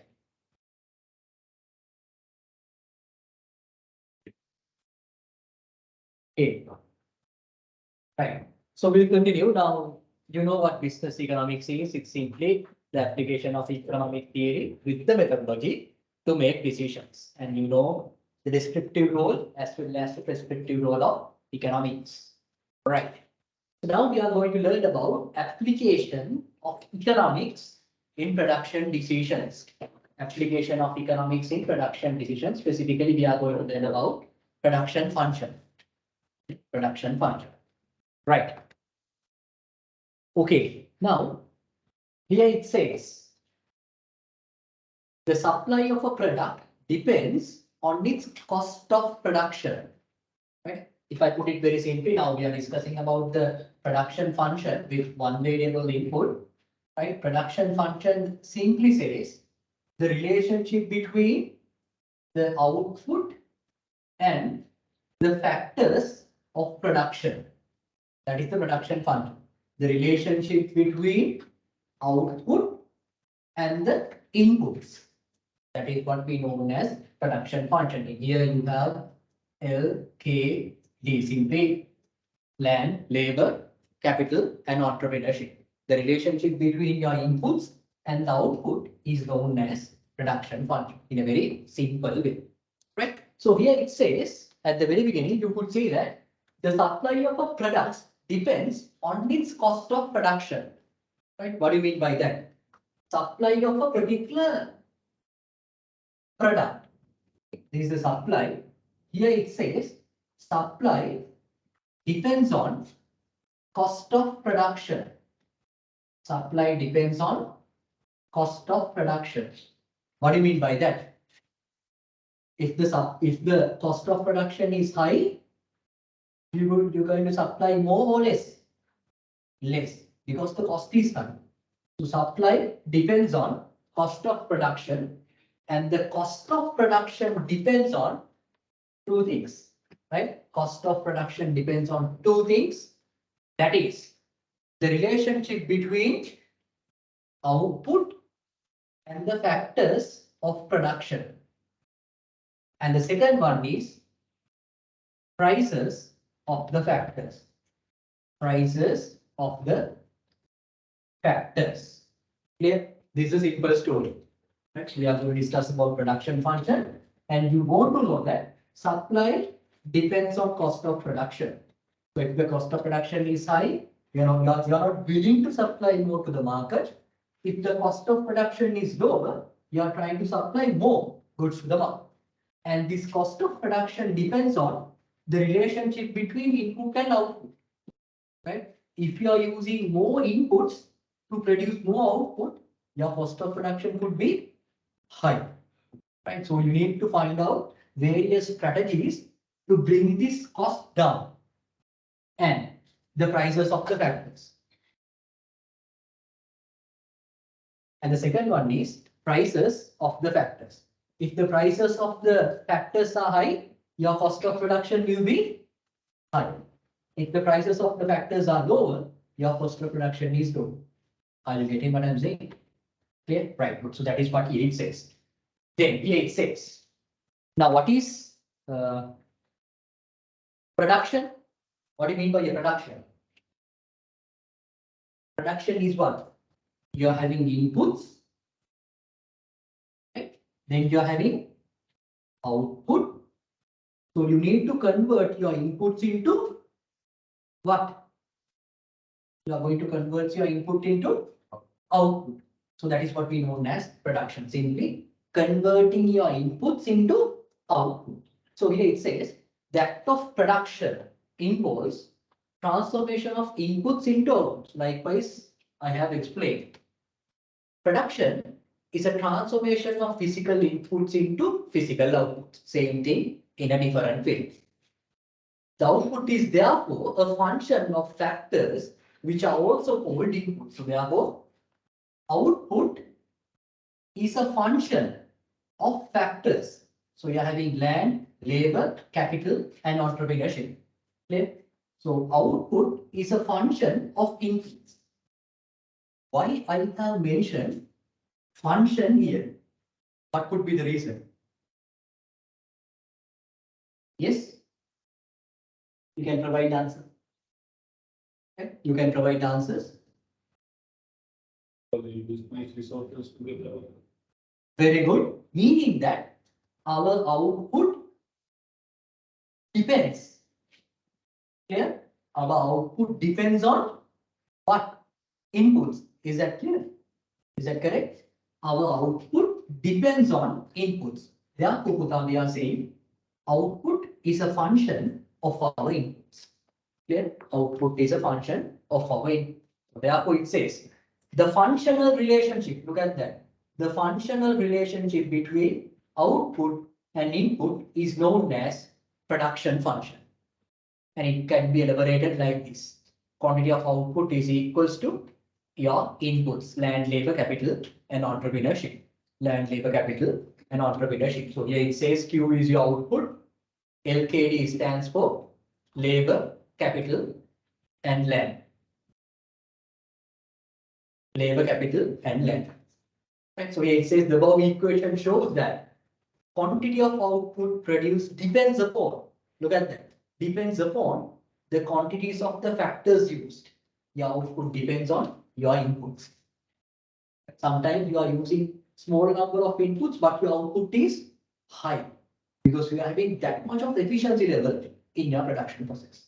Clear? So this is your production function. It simply shows the functional relationship between output and the inputs. Clear? Okay. Right. Then, what are the assumptions of a production function? I'll give you some time to read these things. What are the assumptions of a production function? Now, one assumption is we believe that technology remains constant. Nowadays, we know that it's day by day it's changing. We're having a lot of technological equipments. By using those, we are developing many, formulas. We have neural networks, supply chains. A lot of improvements are there, but to make this in a theoretical aspect, we assume that technology remains constant. And the second one is the firm uses its inputs at a maximum level of efficiency. We believe that producers are rational. That's a fundamental logic. When it comes to economics, we believe that consumers are also rational. That's why when the price is high, they demand less. Otherwise, they behave in different way. Otherwise, therefore, we cannot come up with a particular theory for that. And it relates to a particular point of time. A particular point of time, whether it is 1 month, 1 year, or quarterly, likewise. Then, a change in any variable factors produces the corresponding change in your level of output. Right. I will teach you it later. So we are having variable inputs as well as fixed inputs. So when you change your variable inputs, your output will also change. So that's what we believe. And finally, the inputs are divisible into most viable units. We believe that we can divide these inputs into small pieces, but it's not that much practical. Right. So these are the assumptions of the production function. Right. So could you please read this slide and this slide up to this point? Get an idea? Please carefully read and get an idea up to this point. Because when we are discussing about the next things, you need to have a good previous knowledge regarding the production function and its assumptions.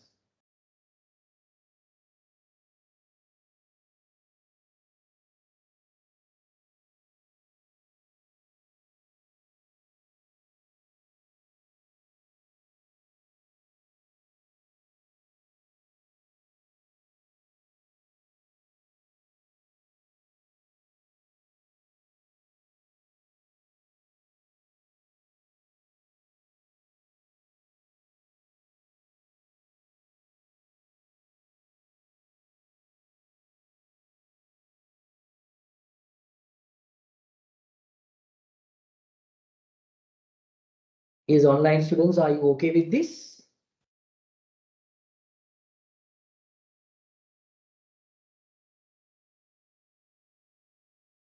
Yes, other one, Senaratna.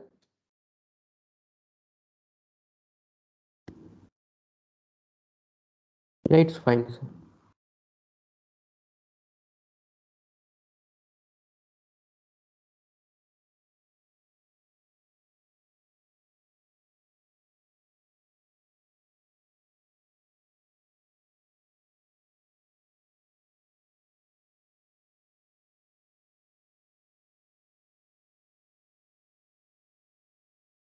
Actually, if you have any doubt, you can ask.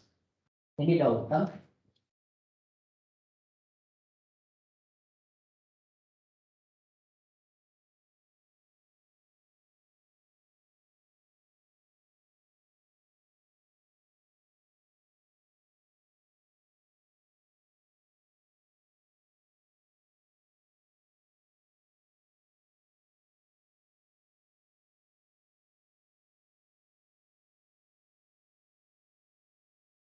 Okay.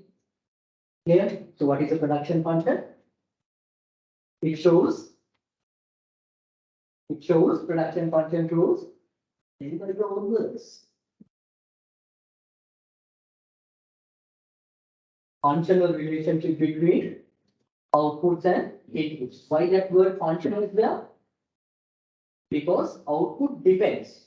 Right? In mathematics, we are using that functional term. Right? So output depends on inputs. Right? Output depends on inputs. That's why we are saying it as a functional relationship. Right? Okay. So I'll erase this. Now, when it comes to the production function, we are having two types of production functions. Right? Production functions. Right? We are having two types of production functions. First one is short run production function. Short run production function. And the other one is long run production function. Long run production function. Short run and long run. So how you make the difference? How you determine whether this is short run or long run? Is it based on a particular calendar year? Like counting? Then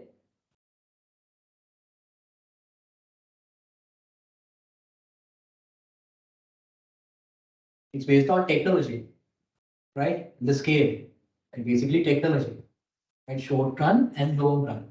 So I'll explain little by little. Right. Okay. Now, when it's come to the short run, even though it is short run or long run, to do our production, we are using what?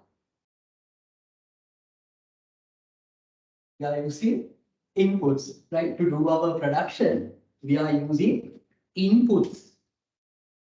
Inputs. Right? So what are the inputs that we are using? We are using labor, machineries, right? Raw materials, many things, right? Accordingly, in the short run, we have some inputs called fixed inputs, right? Fixed inputs, as well as, very good, variable inputs. Fixed inputs as well as variable inputs. Right. Okay. Fixed inputs like machineries, motor vehicles, land and buildings, equipments, and variable inputs, mostly labor. Mostly labor, you can even use raw materials, right? Variables. Then, when it comes to the long run production, yes, of course, we need inputs. What do you think about the inputs in the long run? All are variable or fixed? Fixed. Variable. Good. All are variable. Why?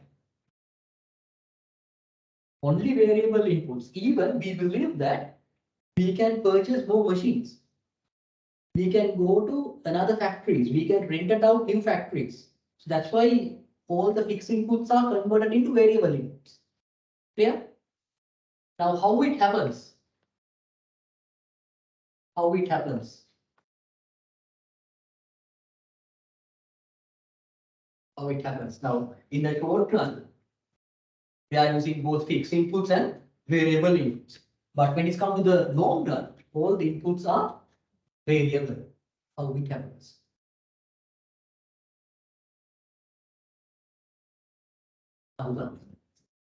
Yes, increase capacity. Good. How it happens? Yes, you know the answer. I believe that. What do you think? Now, at the initial stage, you are not a cash cow, right? Still, you are generating cash flows to your company at the initial stage, right? And you are learning the markets, and you learn about the differences of your products and everything at the initial stage. You are learning such things, and more importantly, your cash. You are not generating much cash flows in the initial period, and you have to cover up your fixed cost at the initial stage.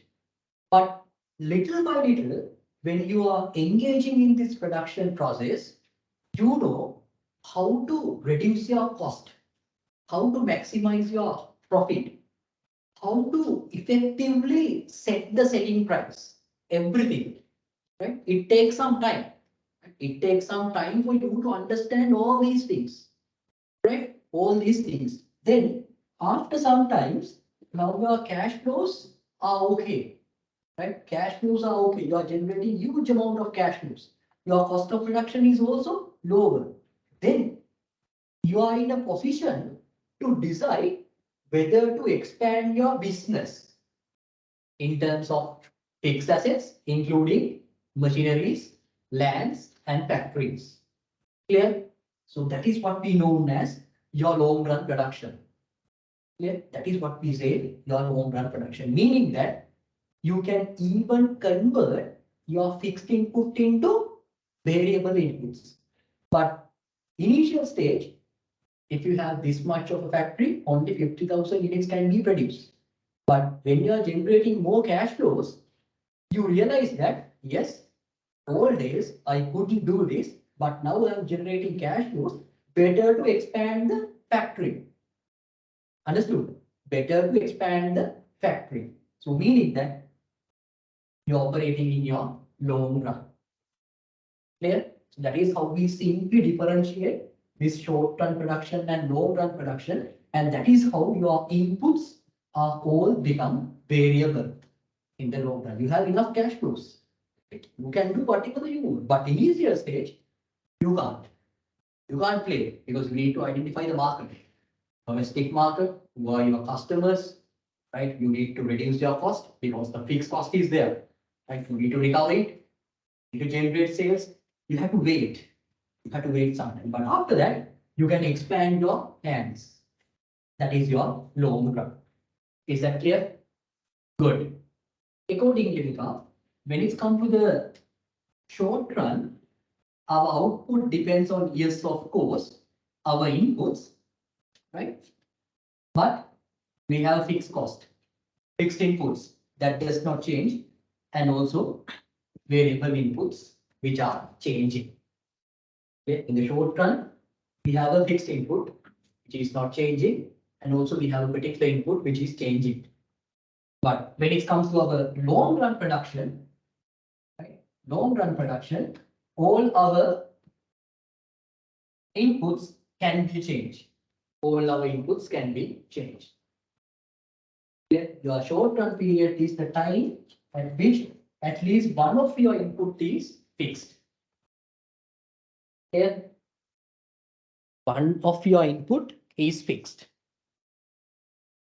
So you could see here, right? Short run production, I'll give you some time to read and write these things.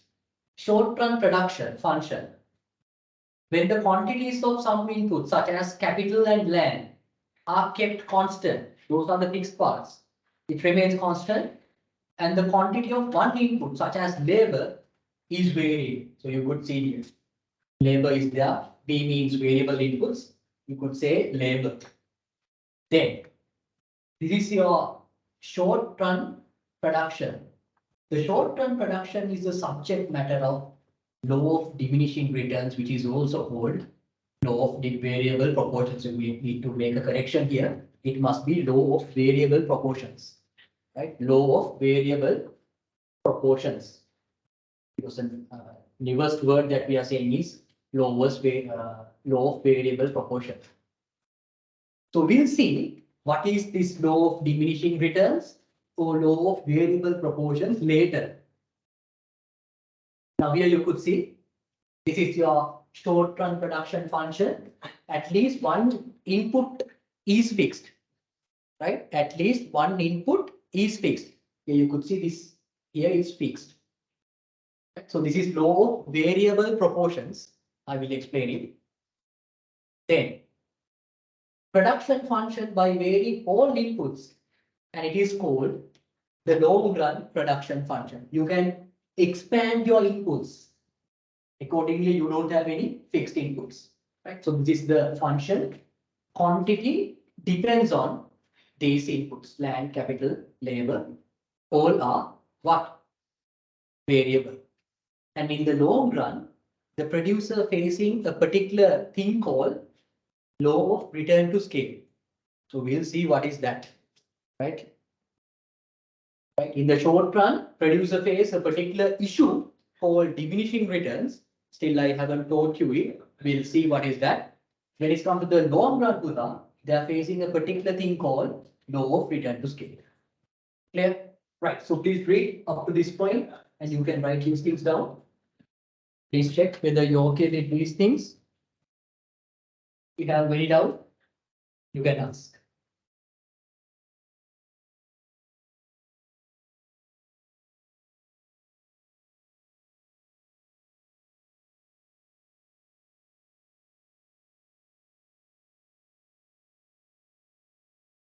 Yes, online students, are you okay?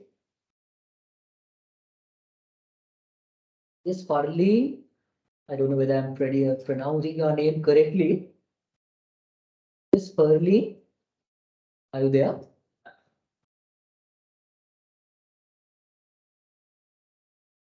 Senaratna, are you there?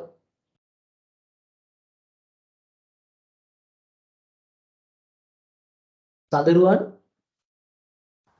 are you Yes. there? Yes, sir. Yes. Okay, fine. Right, so what about others? Leaving?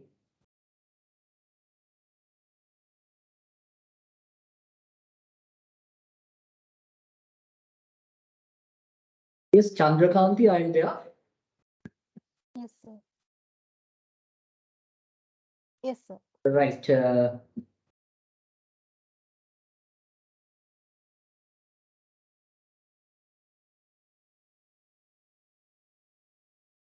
Right, Sadaruan, are you okay with the things that we are doing?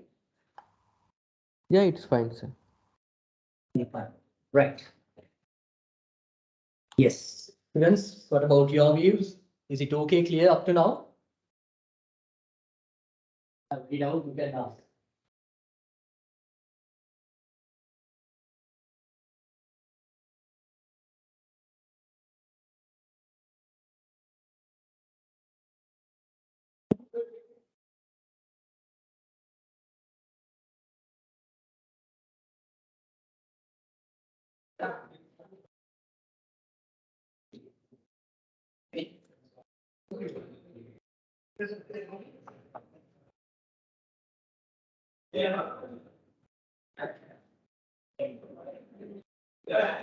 Right. Okay, fine. Yeah.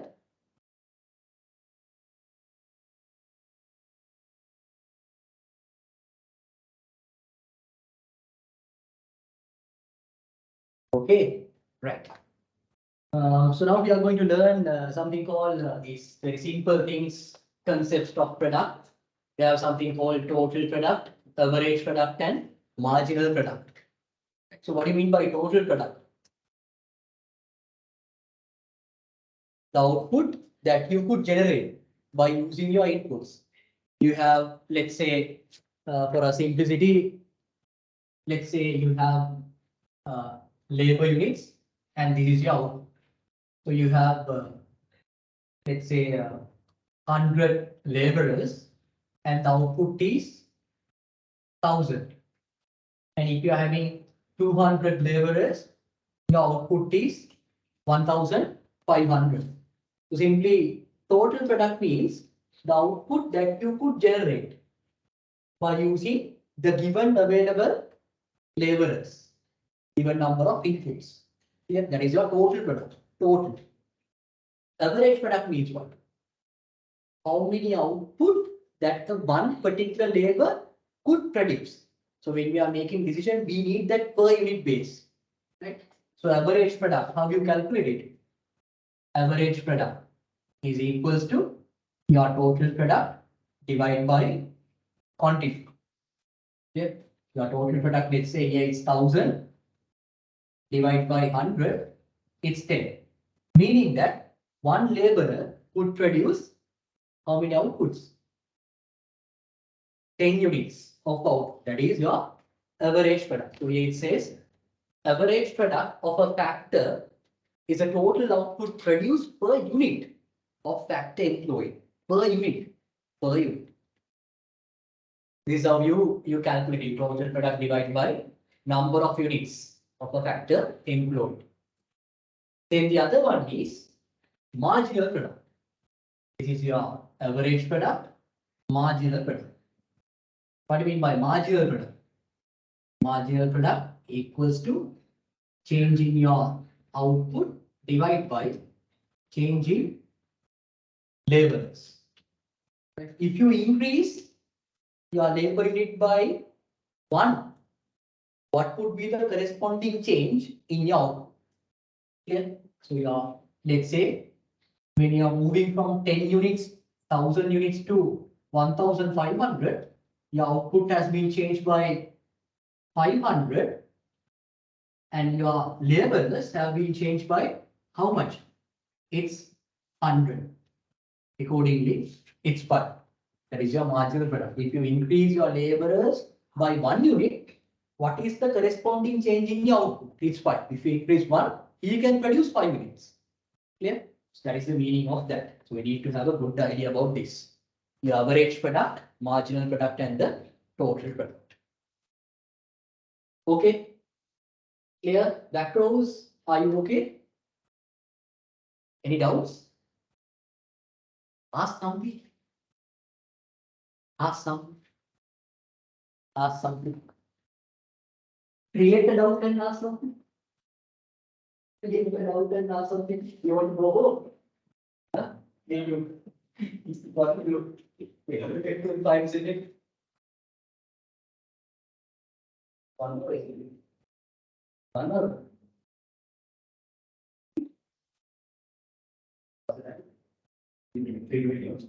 It's 1 hour and 40 minutes, and you are getting another interval. Do you? Who said? Who said? I didn't give you such thing. Yeah, who said? Usually you are getting? Yes or no? Don't believe of class. Yes. You are not getting it. Anyway, I'll give you 1 minute. Not to go here and there, but to enjoy within the class. Is that okay? 5 minutes? 10 minutes?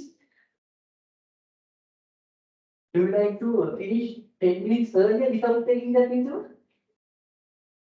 But I like to give that interval and finish at sharp 5. That's much better. Yeah, otherwise, need to have an interval, isn't it? 5 minutes, we'll do that. Yeah? What's the break even? Yeah?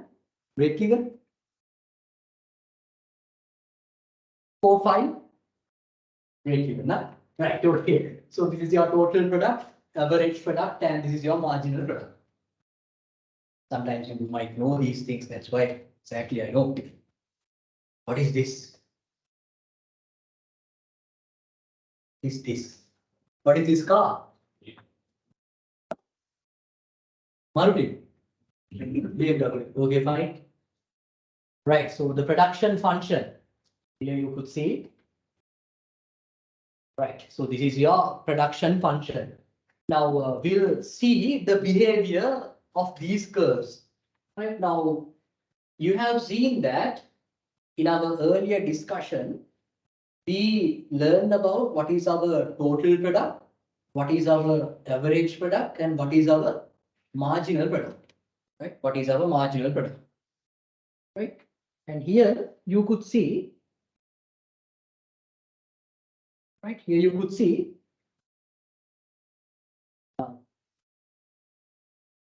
You have 2 graphs here. Right? You have 2 graphs here. The first graph shows your total output. First graph shows your total output. Here you have the number of laborers that you are using, and here you have the output. So when you are increasing your number of laborers, your output increases like this. Look at the behavior. Right? It goes like this. Right? Then this second graph shows the behavior of your average product and the marginal product. Right? First graph illustrates the behavior of your total product, and the second graph illustrate the behavior of your average product and the marginal product. Right. So now here you could see. So we can segregate this from 0 to L1. If you look at your total product curve, you could see from 0 to L1, from L1 to L2, then L2 to L3. Right? Here also we do the same thing. Now you could see here, when the total output increases, right? When you are increasing total output from 0 to L1 in your first graph, and if you go down, you could see in the same time, your marginal product increases as well as your average product increases. Then up to this point, from 0 to L1, you are increasing your total product. Accordingly, within that range, you can see your total product, your marginal product increases as well as your average product increases. Clear? Then, in between L1 to L2, in your total product curve, it increases, right? It increases. But if you look at the same range here, you could see that your marginal product starts to decrease. Right? Your marginal product starts to decrease, but still your average product keeps on increasing. Okay? Keeps on increasing. Then in between L2 to L3, right? In between L2 to L3, you can see that your total product increases, but what happens to your average product and the marginal product? It starts, actually average product starts declining and marginal product is already started to decline and it's further decline. So there's a particular issue with this, not with the graph. Why such curves move in that kind of a way? Right? So we call it as diminishing marginal returns. We'll see why is that. Right? Your total product anyway increases at a decreasing rate as well as an increasing rate. But your average product and marginal product, first it increases, then starts declining. Clear? So that's the behavior, and we need to know why it goes like that. Right? Okay.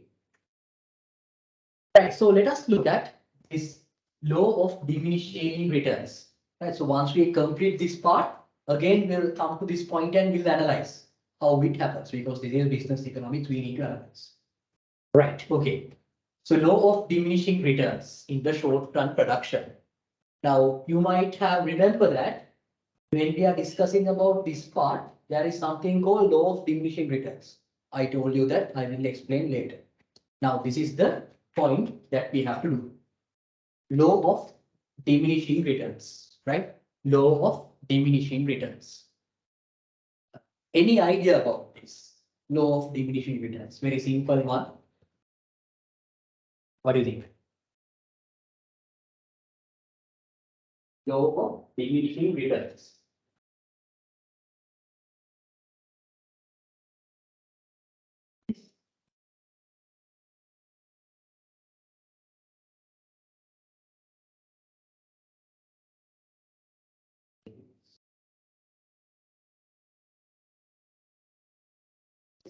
Law of diminishing returns. So that is marginal rate of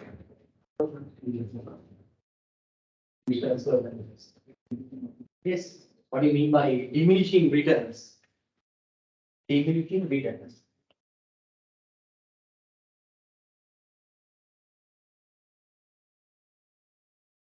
Any idea? Diminishing returns? No idea?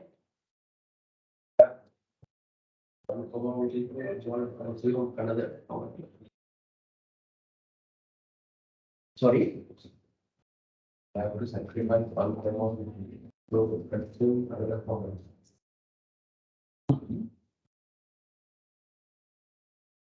Very good attempt, sir. Very good attempt. Yes, any idea? Yes, Sudha? Additional?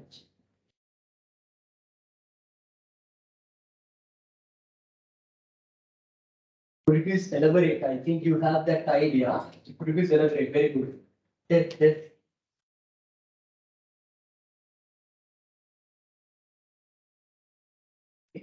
We are saying additional inputs. We are using additional inputs.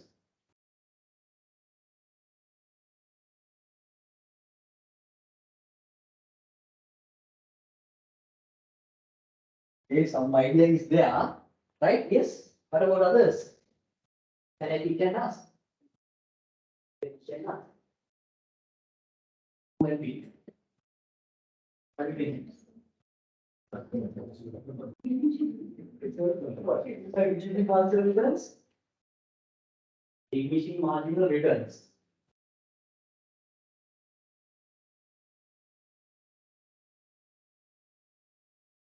Yes. Any idea? Now we'll take a small example. Actually, this is not related to production. This is for you to get an idea about what diminishing returns are in a very simple way. Right? So let's say, excuse me, I'm sorry, have you written this now? All of you? Right, good. Right, so let's say, Bhutana, in your house, right? Your room is there, right? Your wonderful room is there. So let's say you have decided to clean your room, which is never happened, but let's assume, right? This is your room. So what you do, you are trying to clean up your room. Sunday morning, right? So you are here, right? So you are here now. You are going to clean up your room, right? So you decide that yes, better to keep this table in this angle, better to keep the lampshade here, better to keep the PC there, better to remove the window and fix it there. Likewise, you may think, right? Now, you started doing this particular cleaning stuff and you continue it very smoothly. Let's say your brother comes and joins hands with you. He is also doing that. Only whatever. Yes, and you also support. Can both of you do this? Can or can't? Assuming that there are no any WWs in between these two, right? You could do, right? You could smoothly clean your room. Right? Again, your little brother comes and joins the party. You could just say, keep this chair there. So those are the works that these little guys are doing. Go and keep this chair, bring a tea, like this. And can you clean this room up to now properly? You could. Now let's say your another relation, right? Another relation comes to the party, and two relations comes to the party, and they also would like to join hands with you to clean this room. Can you clean this room like you did earlier? Till you could do. My question is, can you clean this room like you did earlier?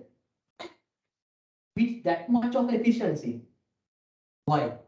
You're saying no, I didn't. Why? Why?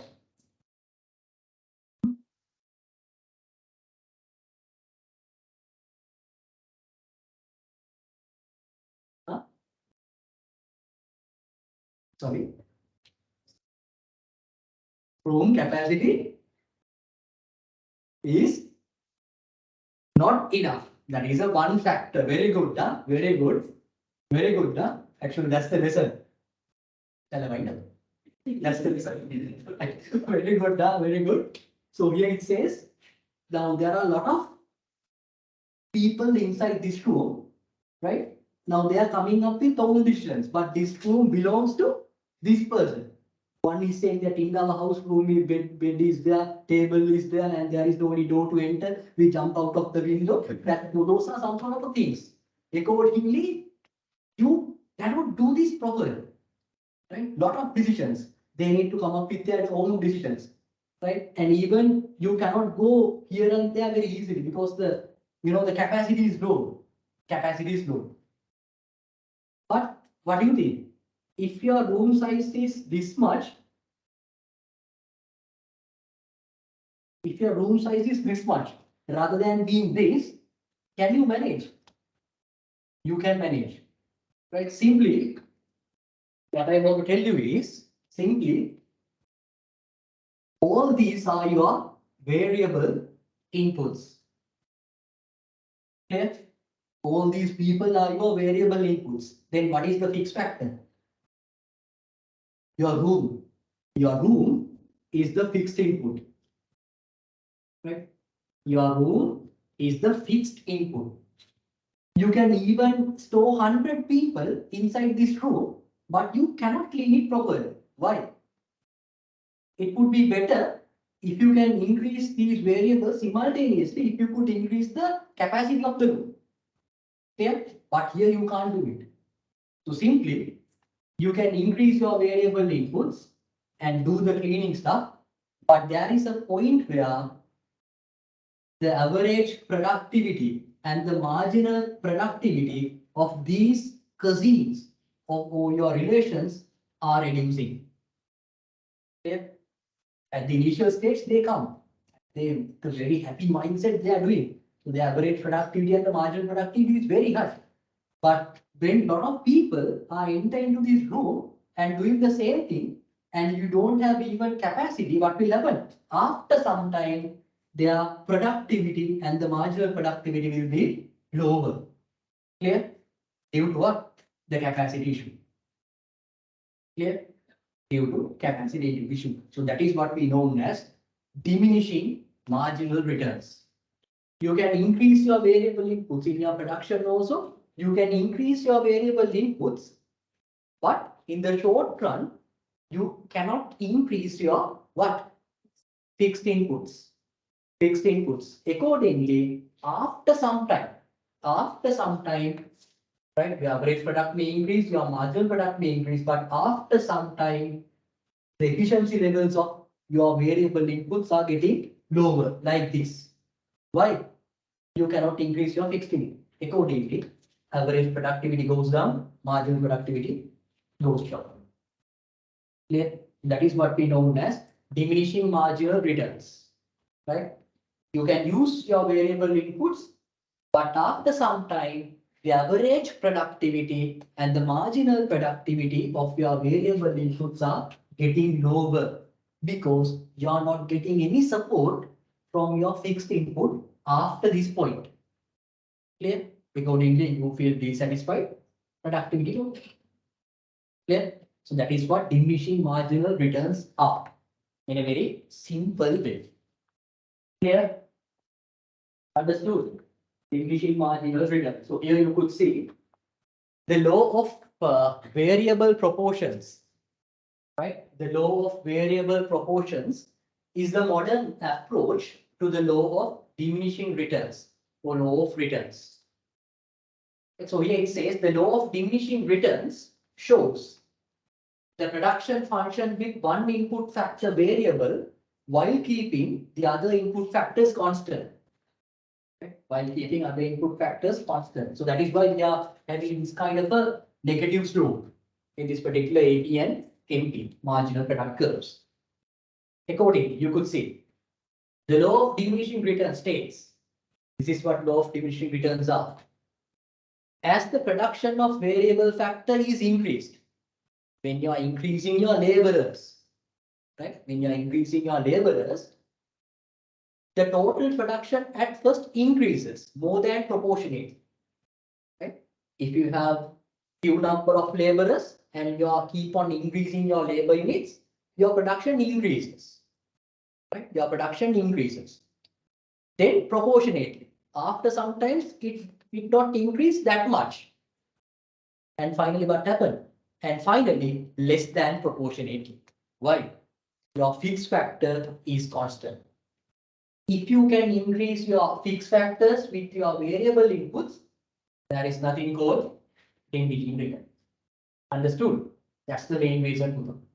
If you can increase your fixed inputs, likewise your variable inputs, there is nothing called diminishing returns. So therefore, in the long run, we are silent about diminishing returns. Why? You all can change your all the inputs. Clear? So this is the main reason. So please read this. Right, short run production. Please read and get an idea. You can write these things down. These online students, clear with this diminishing returns. Yes, sir. Okay. Yes, Sadaluan, Senanatna. It's fine, sir. Right, good. Yes, Perlin, Karunasena.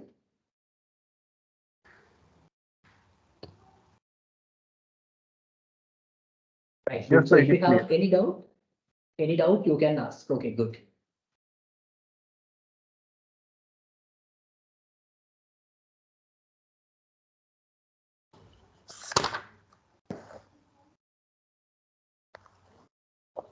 Sir, I have a small doubt. Sorry. Sir, I have a small doubt in slide number 10 in short run Yeah. production function. Slide So that number you 10, have yes, without. and that short run production function, so that you have not included D. Any idea? Sorry.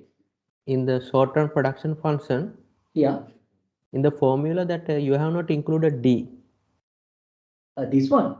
It Yeah, doesn't matter. This is because I want to show you that at Okay. least one input is fixed. That's why. Okay. Right, good. So anyway, in the short run production function, what you need to know is at least one input is fixed. Okay. Good.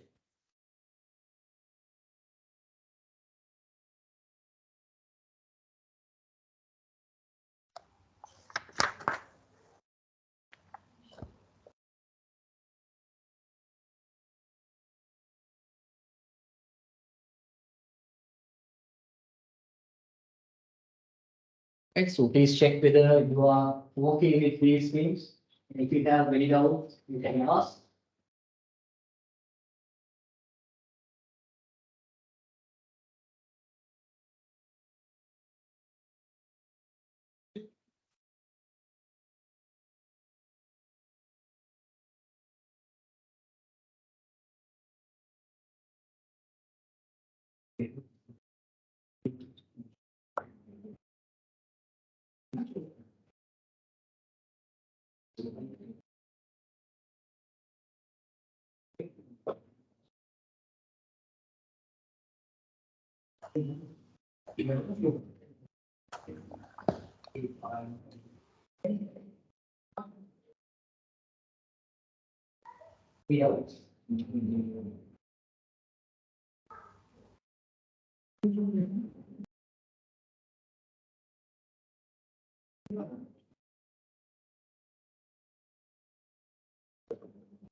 Yeah. Okay. Fine. No any doubt. I ask some questions.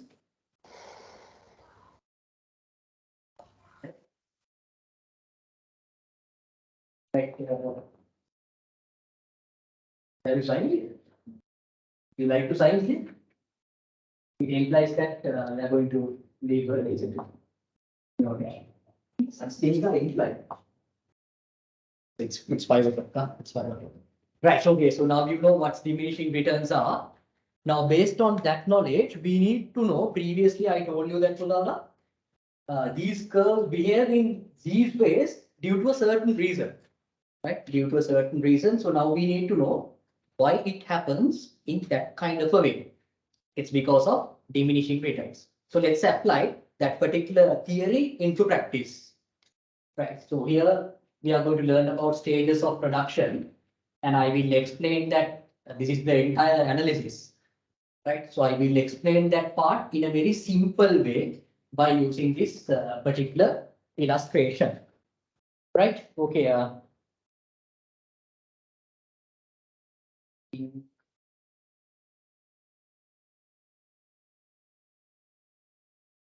Right.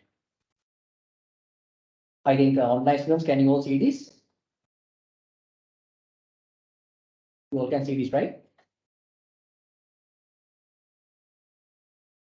Right. For your simplicity, actually, shall I explain this by using this particular screen, because they also can view this. It would be better if I can open this. Okay, fine. Right. So now when it's come to the production function, actually, you have learned this, right? When it's come to the production function, sorry, when it's come to this particular curves, we already got to know this is your total product curve, and the below two are your average product and marginal product curves. Accordingly, we are discussing about stages of production. So we can have three stages. Stage 1, in between 0 to L2. Stage 2, in between L2 to L3. And stage 3 after L3. Right? So now here, you could see in between 0 to L2. Right? In between 0 to L2, your total product increases. Right? Your total product increases at an increasing rate. Right? Because the slope is lower at an increasing rate. And during that time, you could see this is the stage 1. Your average product keeps on increasing. Right? Your average product keeps on increasing, but your marginal product increases, then starts to decline. Earlier also we explained this. What is the reason? Diminishing marginal returns. Right? Diminishing marginal returns. You are increasing your output, but average productivity and the marginal productivity is not that much increasing. Right? So accordingly, average product reaches its higher level at the end of the stage 1, but the marginal products increases, then start declining.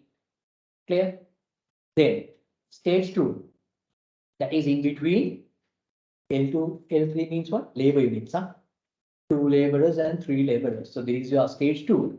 Now here you could see that if you look at your total product curve, earlier it increases at an increasing rate, but now it's not that much.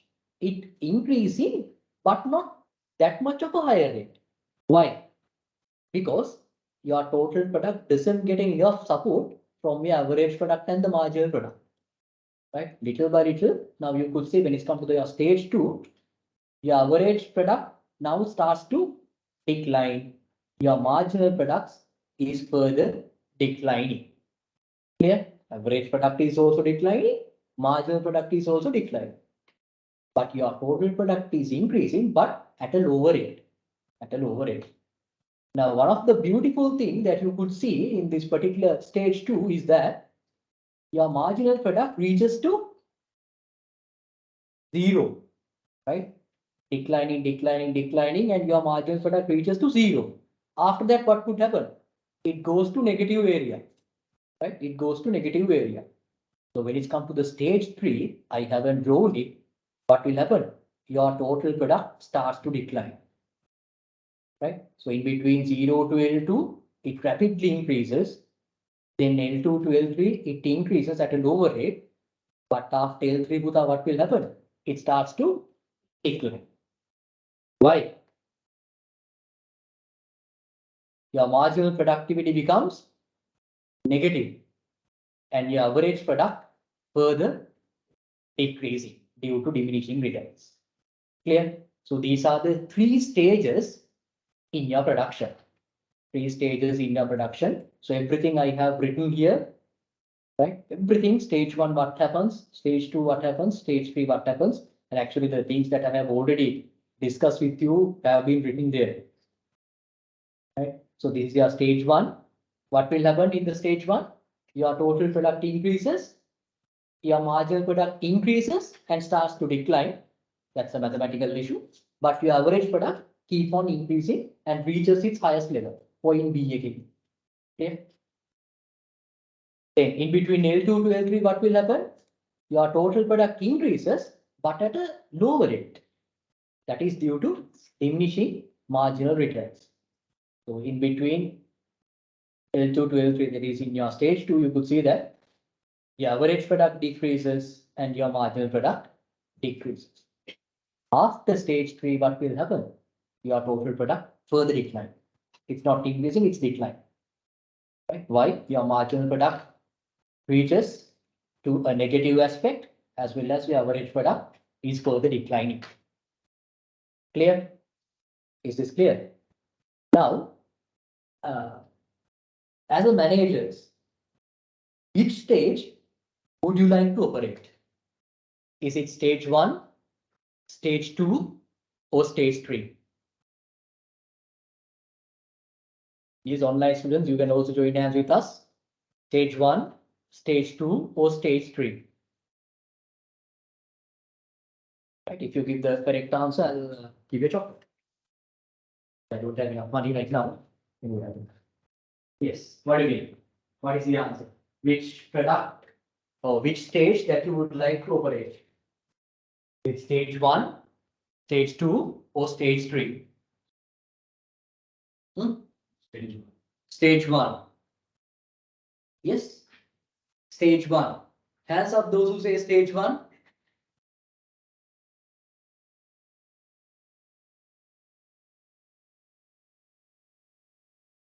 Stage 1.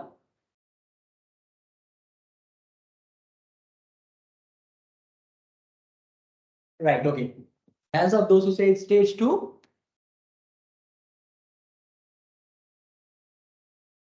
Okay. Stage 3. Stage 3. Stage 3. Okay. So we learn from Scotland peoples whether they have any other idea. Yes. Yes. They also raise their hands. Yes, Donald Godaputa. Yes, what do you think? Is it stage 1, stage 2, or stage 3? I prefer stage 1. Stage 1. Okay, fine. Right, then Chandrakanti. Stage 1. Stage 1. Sandaruan. Stage 1. Stage 1. Senaratna. Senaratna, are you there? Right, okay. Then Karuna Sena. Stage 2. Stage 2. Stage 1. Okay. Furley. Furley. Which stage, Huda? Stage 1. Right, actually, I cannot hear you. Okay, fine. Then Furnas. Which stage? Stage 2. Stage 2, right? Okay, thank you very much. Right, so we'll see what is the stage. Now, hands up again, those who said stage 1. Yes, Uta. Why you said it's stage 1? Reasons, it could be correct or wrong, doesn't matter, right? We'll discuss and we'll make it clear. Yeah.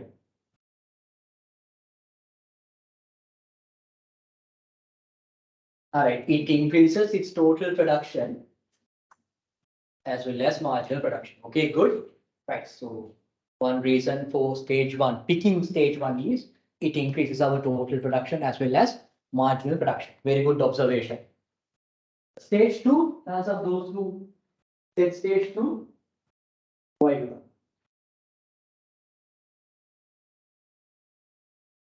Right, total production reached its highest level. Good. Stage 3. Already covered. Well, yeah, in the short term, Have you proved that fixed cost will cover? based on the inputs, almost we reached the top level. You already covered that. But after stage 3, your total product decreases. Very good attempt, very good, very good. Now, what is the actual answer? What do you want me to say? What do you want me to say? Now, when it's come to, right, when it's come to stage 1, let's analyze this, right? Let's analyze. Now, when it's come to stage 1, Buddha, Yes, of course, you could see that there's a rapid increase in your total production. And during that time, yes, of course, average product also increases, marginal product increases, then it declines. Clear?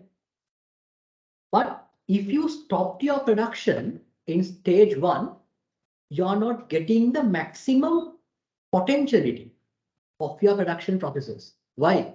You have the capacity to reach this level, right? You have the capacity to reach this level, but if you stop from your production here, that's why I ask you what is the stage that you're producing, right? Meaning that if you stop your production here, you have to forget about all these things.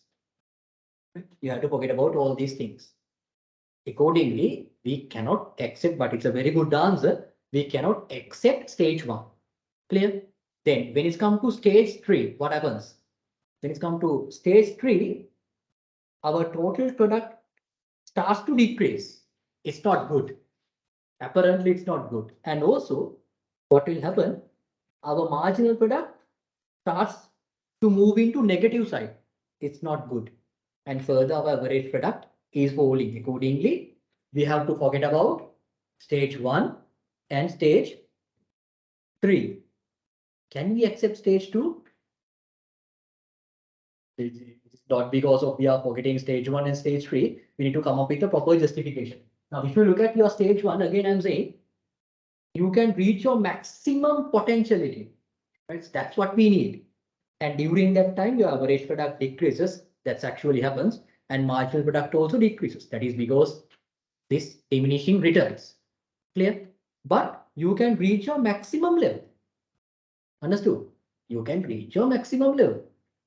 Accordingly, best region for the production is stage 2.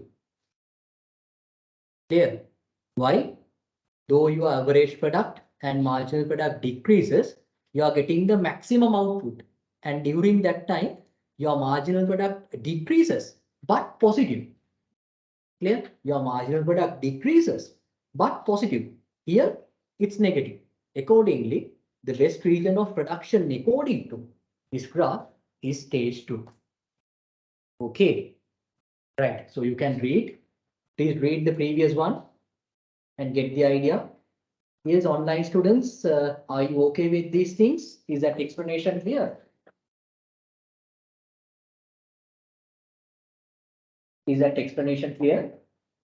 Yes, it is okay. Yes, sir. Right, okay, good. So all of you, please read this and get the idea. Discuss with the chart, discuss with the graph. This curve moves like this way, this is the reason, likewise.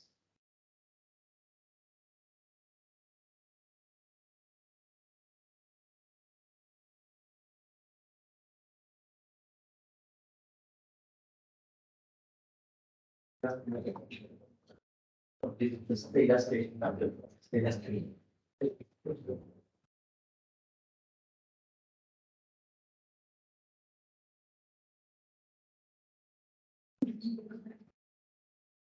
Is how many hours you can ask.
Is okay.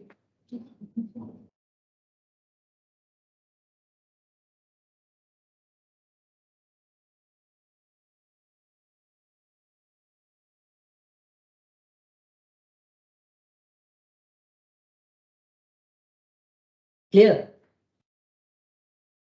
Excuse me, Any sir. doubts? Are you okay with this? I think this is what you have tried to elaborate. Is this? It's something which you returns. Have your Excuse me, variable sir. inputs, but fixed inputs are fixed. You are not getting the support from your fixed inputs accordingly. Once you increase your variable input after certain time, decrease the average productivity and the marginal productivity. Right. Excuse me, sir. Okay. Excuse me, sir. Can you hear me, sir? Uh, Excuse me, sir. yeah. Yes, Buddha. Yeah. Yes. Sorry. Sir, can you please more explain about this third stage that it says that AP shows steady decline but never becomes zero? Can you Yes. please AP, explain more yes. about that? Very good. Yes, sure, sure. Can you see this, Buddha? Yes, sir. Yes. Now, when it's come to your average product, right, it's further declines, but it Mhm. never reaches the zero, because how you calculate your average product, it's simply total product divided by the quantity, right? Total product divided by the quantity. So it's very rare to have a zero average product. Are you getting what I'm Okay. saying? Yeah, clear, sir. Right. Good. Good question. Okay. Thank you, sir.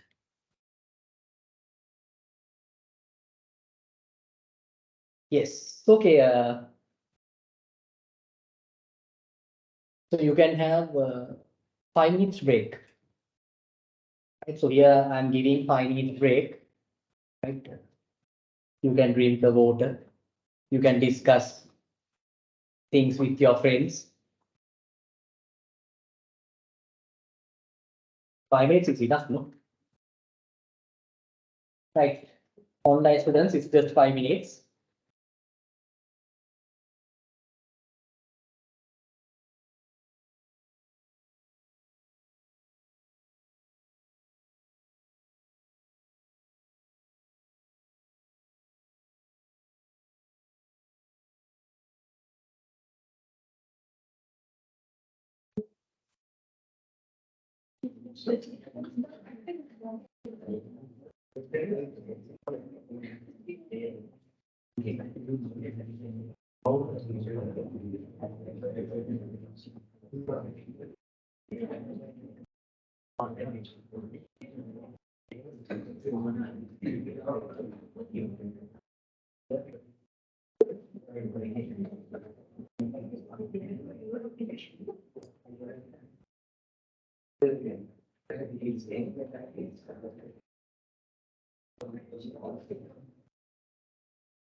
Sorry, different word for it.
Right, can we start?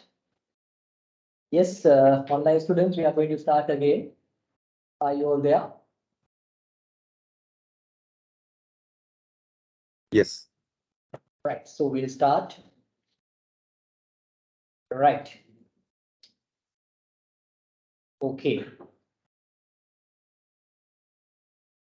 Right, so now we can say, that's the end of our short run production aspects. Right, short run production aspects. Now, up to now, what we have learned, if I give you a brief summary, now you know what business economics is, then you know what business economics does. It uses economic theory with the methodology to make solutions or to make decisions for the problems faced by companies. Right? Then we discuss about what? We discuss about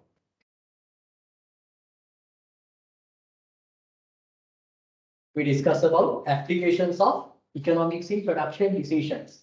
In there we learn about what is production function. Simply, production function shows the functional relationship between output and inputs. Why that function? Output depends on inputs, right? Then we go to about what is short-run production, what is long-run production, right? Then we start discussing about this total product, average product, and marginal product.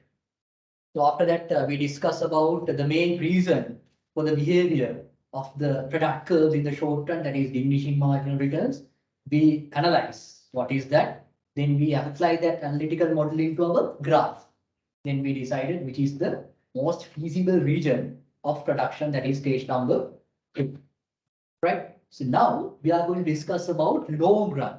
Very easy, long run in the production. Now when it's come to the long run, we are facing a particular thing called return to scale. In the short run, what is that? Diminishing marginal returns or law of variable proportions. When it's come to the long run, here we are facing a particular thing called law of return to scale. Right. Now, in the long run, don't read these things. In the long run, what happens? In the long run, in terms of inputs, what do you think about your inputs in the long run? All fixed or all variable or part fixed or part variable? All the inputs are variable, right? In the long run, your inputs, all of your inputs are variable. All of your inputs are variable. Clear?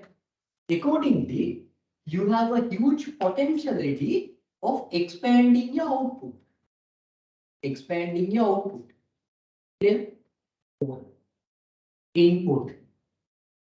Here you have your input. Here you have your output. Now, you have the feasibility or you have the capacity of changing your scale in the long run. You know what is the meaning of scale? Your size, volume, everything. You have the freedom of changing your scale. Simply your inputs in the long run. Why? All of your inputs are variable. Accordingly, your output changes. Yeah, that's the fundamental thing that you want to know at the very beginning. In the long run, all our inputs are variable.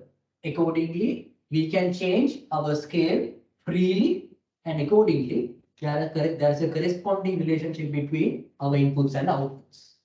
Clear? Right. Now, when it's come to the long run, there are 3 things that you want to know.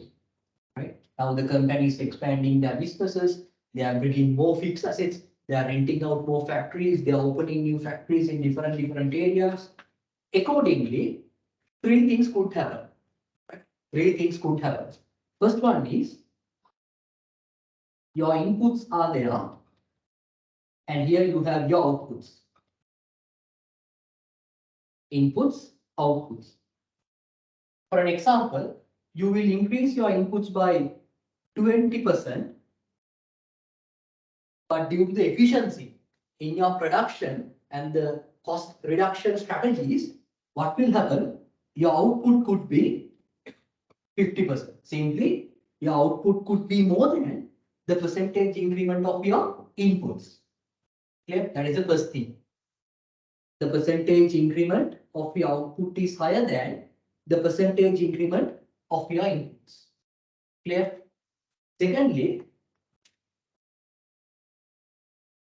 Secondly, what will happen? You have your inputs.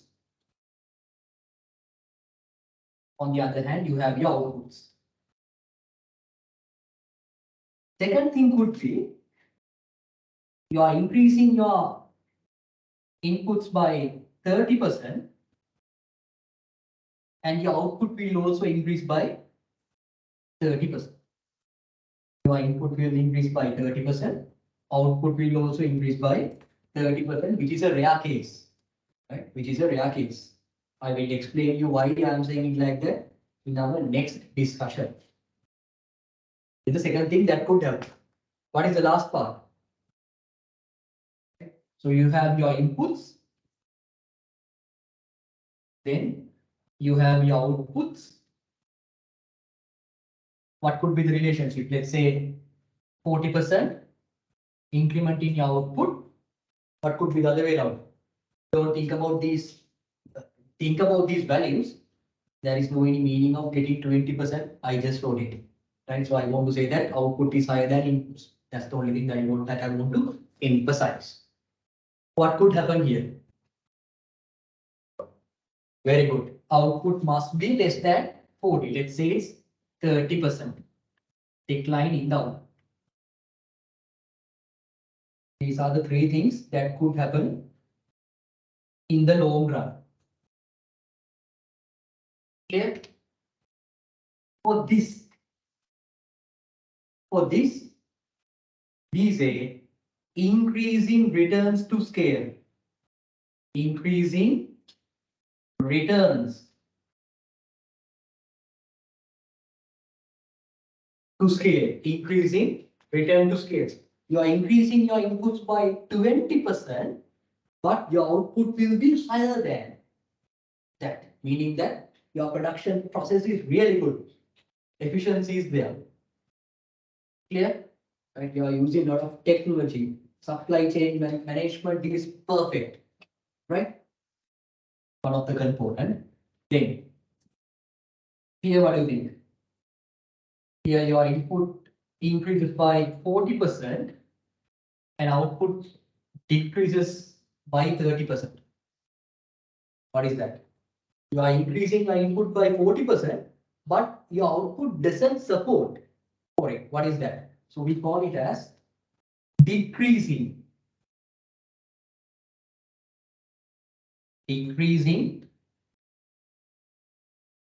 returns to scale. Clear? Decreasing return to scales. Then you could experience a same percentage increment in your output like your inputs. What is this? We say constant returns to scale. This is not that much practical, huh? Constant return to scale. So since we are having this and this, better to have this one, right? But it is not that much practical. So we are having something called increasing return to scale, decreasing return to scales, and other one is constant return to scales. Why these things happens in this way? In the long run, you could change your inputs, whatever the way you like, meaning all inputs are variable. Accordingly, you have a freedom to change your scale, change your inputs. Because of that reason, you may experience different levels of outputs. There are three things: increasing return to scales, constant return to scales, and decreasing return to scales. Clear? Those are the three things.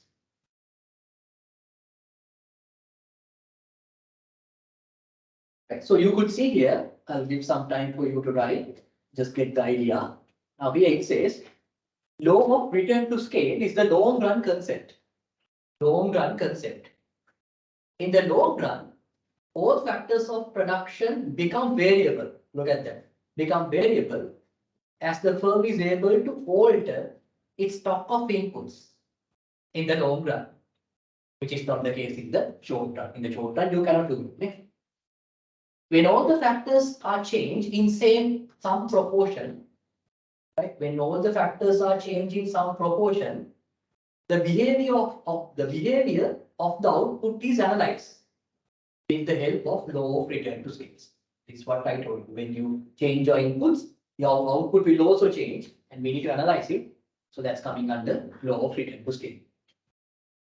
Clear? Then, therefore, this law takes into consideration not the varying units of inputs, but the changing scale of production. Not only the input, we are focusing on output as well. Right? Changing input as well as changing output. The scale of production of the firm is determined by those input factors which cannot be changed in the short period. If the firm increases the rates of both factors, labor and capital, the scale of production increases. If you can change your laborers and if you can change your factory size, you can win the battle. The output is automatically increased. Accordingly, the return to scales is the rate at which, right? The return to scales is the rate at which the output increases with the increasing all inputs proportionately. So there are three cases of return to scales, right? There are three cases of return to scales. Now the first one is increasing return to scales, right? First one is increasing return to scale. Second one is constant return to scales. And the third one is decreasing return to scales. So what is increasing return to scales? So please read this and please check whether you're okay with this. Increasing return to scales.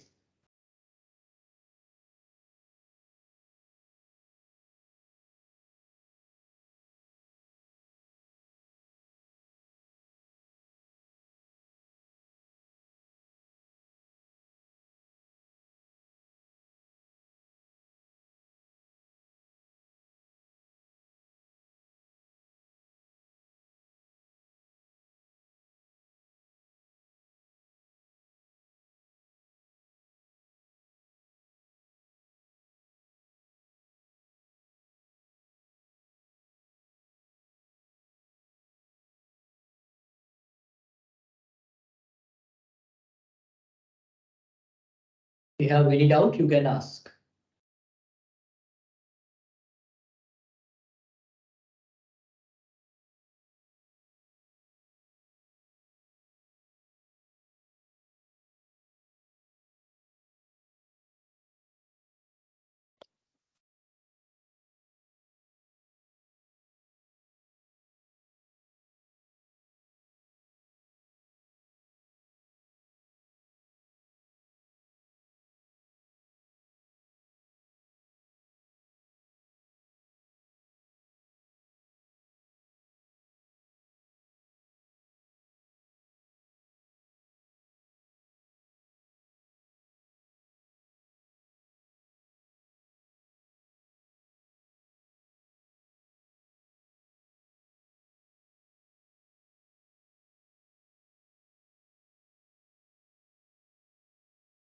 Right, increasing return to scales.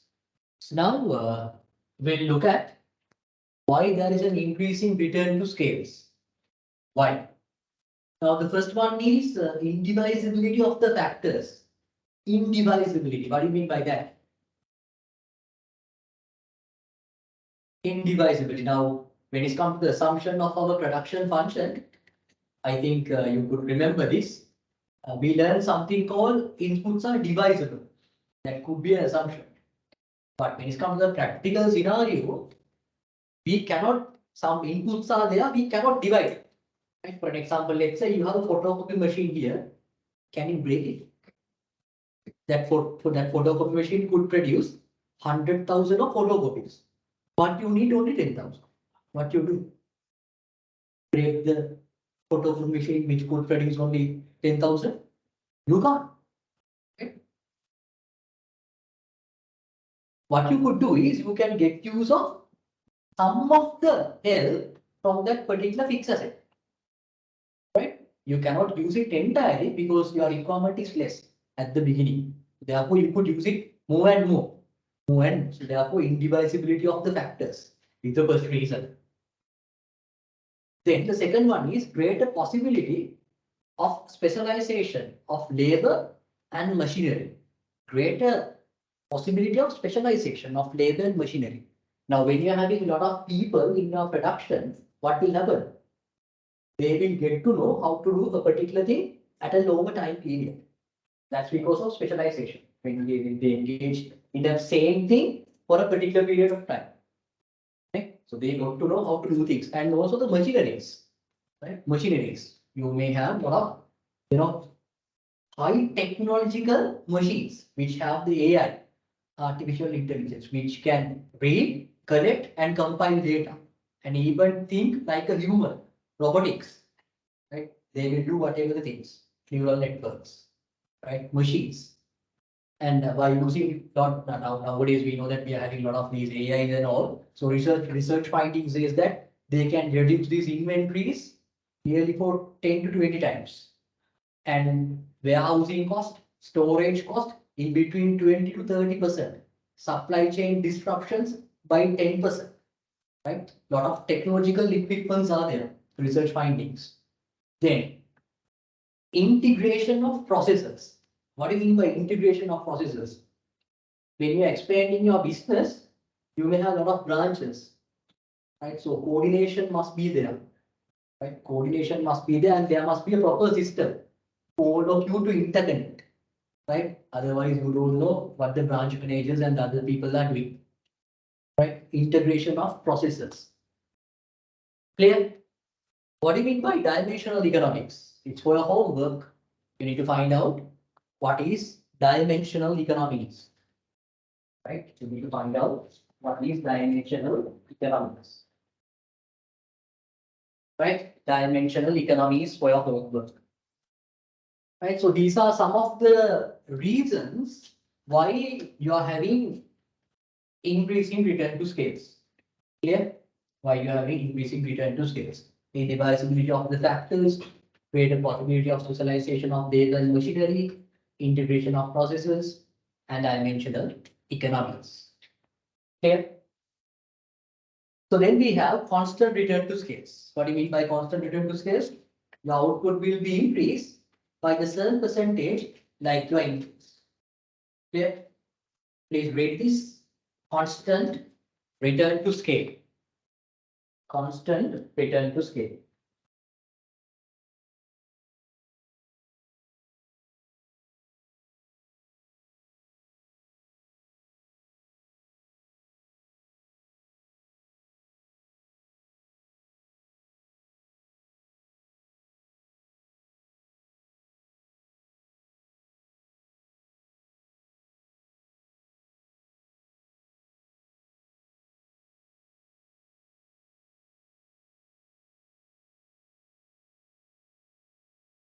Right? Constant return to scales.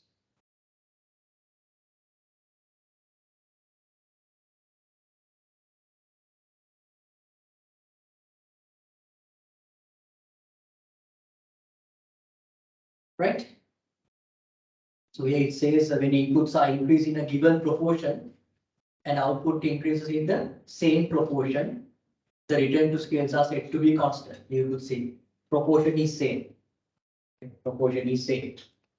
So therefore, if all inputs are double, then the total output is also double. For example, if the input increases by 40%, and output will also increase by 40%. Clear? And finally, you have decreasing return to scale we already discussed. You are increasing your inputs, but your output is increasing at a lower rate than the percentage increment in your inputs. So please read.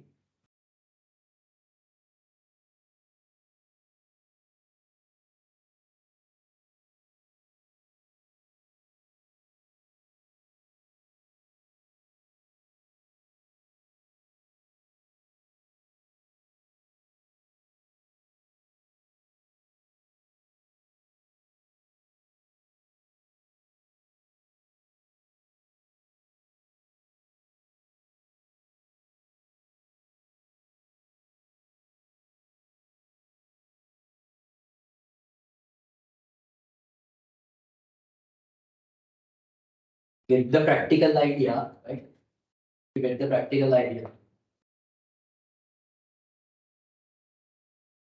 Decreasing return to scale.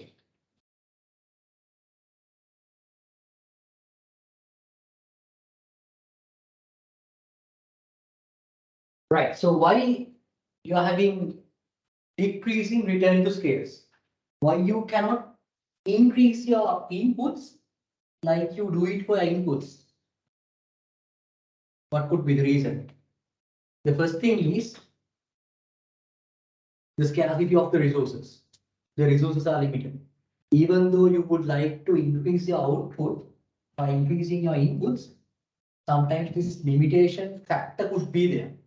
That is the first reason. That is the main reason in economics, the fundamental problem, scarcity. Clear? And the second reason is what? Pressure. Pressure means blood pressure. Would be at the end. At the end, blood pressure would be there because you are handling a lot of activities. Now, these two interlink issues in the management and the coordination. Now, when you are expanding more and more, what will happen? You have a huge amount of network, right? So you have to coordinate. Sometimes it could be a mess. Right? It could be a mess. Information leakages could be there. There could be issues in information flow, everything. So these are some of the reasons why you cannot increase your output like you do it for your inputs. Because of the population issues, right? Unlimited resources are there. Okay. When you expanding more issues with your management, coordination issues, ultimately, what will happen? It's a pressure. Pressure to overcome. Will you read this?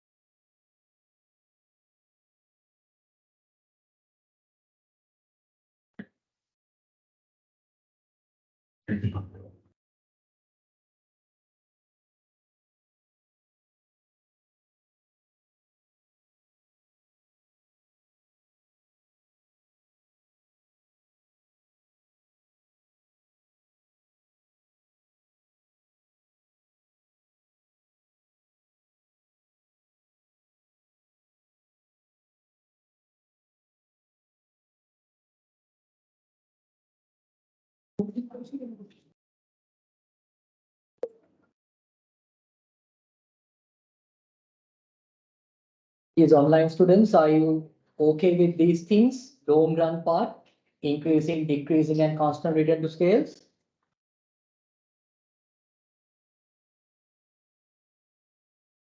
Are you okay? Yes, sir. Yeah, okay. Right, good.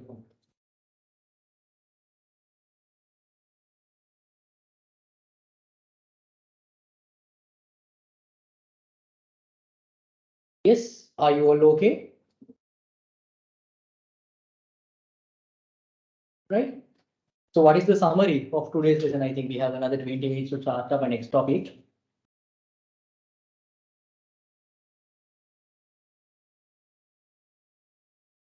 Yes. Can somebody give me a summary? Yes. What do you think? Right. So today we have completed the part 1 of your first lesson. What is the topic? What is the topic? Huh? Business firms. What is the course unit? Business economics. Right? Subject is business economics, or the course unit is business economics. Right? And this is the first topic, that is business firms and production decision. And this is the first part of your first lesson. Right? First part of your first lesson. So at the very beginning, please get this summary. This is very much important. Highlights. Right? At the very beginning, we discuss about what economics is. What economics? In the economy, we have resources. The feature of these resources are they are scarce and they have alternative uses. But we as human, we have unlimited wants. So what we need to do, since the resources are scarce and they're having alternative uses, we need to make a choice. And we have to forget about all the other aspects and the opportunity cost, all the things are coming under that. So because of that reason, people behave differently. So studying about this entire behavior is known as economics. Clear? And this economics, we are having two branches. What are those? Microeconomics and macroeconomics. Microeconomics means we are analyzing the individual components or individual behavior of the economy. How consumer go to the market and demand how suppliers supply goods to the market, how they determine the cost of production, market structures, everything. But when it's come to the macroeconomics, we are analyzing the economy as a whole. As a whole means what? We are looking at the aggregate performance of the economy. What about the production? Simply gross domestic production. What about the inflation? Simply price movements and employment rate, economic growth, balance of payment, performance of the forex market, everything we are looking at in a broader way. So we call it as macroeconomics. Then we move to our today's lesson, simply our today course unit, that is business economics. So what business economics is? As a managers, we need to make solutions to the business problems. So that's what business economics does. Therefore, we are using economic theory with economic methodology to make optimum decisions to the problem faced by companies. I believe that you could remember the examples that we have discussed. Clear? Then I believe that you all could remember the graphical illustration that we have done. Actually, it's there in your next topic. Problem is there. You have the economic theory, methodology, business economics, finally, optimum decision. Right? Then we started discussing about application of economics in terms of production function. The production function is what? It shows the functional relationship between outputs and inputs. What is this function? Output depends. Functional means that some variable is depend upon another. Right? So therefore, output depends on inputs. So we have land, labor, capital, and entrepreneurship. Clear? Then we learn about assumptions coming under this production function. There are 3 to 5 assumptions. Okay. So after that, we discuss about the types of production function. We have short-run production function and long-run production function. In the short-run production function, if we consider about our inputs, we have 2 types of inputs. What are those? Fixed inputs, variable inputs. But when it's come to our long run, we only have variable inputs. Why? Because in the long run, we believe that we have the freedom to change our inputs.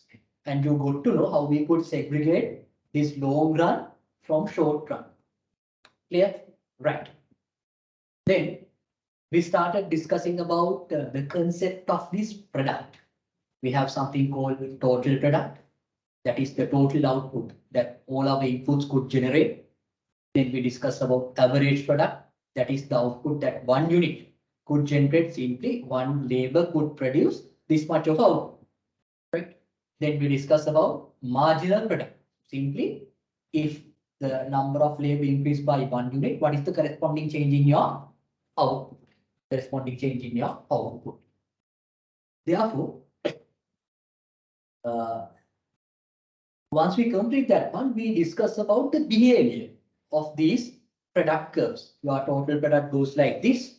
Okay? Your marginal product first increases, then start decreasing. Then your average product increases. Again, it starts to declining. So at the very beginning, we just look at the behavior, but we don't know the reason. The reason we have learned in our next slide. That is law of diminishing returns or law of variable proportion. In the short run, producer faces this particular issue, diminishing returns. Why? When we are increasing our variable inputs, right? After some time, we cannot get the maximum benefit of another inputs. What are those? Fixed, because it's already fixed. Therefore, the average productivity and the marginal productivity of our variable input is getting reduced. That is what we know as diminishing returns. If we could increase our fixed inputs like variable inputs, we do not have something called diminishing returns. Based on that knowledge, we analyze those 3 curves: total product, average product, and marginal product. Then we discuss about 3 stages of production. Stage 1, what will happen? Stage 2, what will happen? And stage 3, what will happen? So after that, we make a decision. What is the decision? What is the best region of production? That is stage 2. Why? You can reach the maximum output level, though your average product and marginal product decreases. Right? Product 3, stage 3, we are not going to pick. Why? Your marginal product is moving to a negative side. Stage 1, we are not going to pick why you are not reaching your potential. Clear? Only stage 2. Fine. After that, we started discussing about long run production. In the long run, as I told you, we have our inputs and all these inputs are variable. Accordingly, producer has the freedom to change his input whatever the way he wants and to increase his output. Simply increasing the scales and getting the maximum. Clear? Accordingly, we have 3 parts in the long run. Increasing return to scales, that is where our output is higher than inputs. Then the second one is constant return to scales. That means the percentage increase our output is equal to the percentage increase our inputs. And the third one is decreasing return to scales, where our output is not that much higher as our inputs. Okay? Decreasing return to scales. Then we learn the reasons for these returns. When it comes to the increasing return to scales, what are the reasons? Indivisibility of the factors, right? Specialization of labor and machineries, then dimensional economies. Those are some of the reasons. Your production process is efficient. You are managing the things in a very simple way, right? You are using much high-tech products. Then when it comes to the decreasing return to scales, when you are expanding more and more, it is very difficult for you to sometimes manage. Due to that reason, many issues could be arise. Accordingly, you cannot increase your output as you wish. Clear? That is decreasing return to scale. And that's the end of the first part of your first lesson, as well as today's lecture. And this is the time for you to ask any questions if you have 100% guarantee sorted out. You can ask any questions. Yes, online students, you can ask any questions. If you have any doubt, you can ask. Are you clear with the things?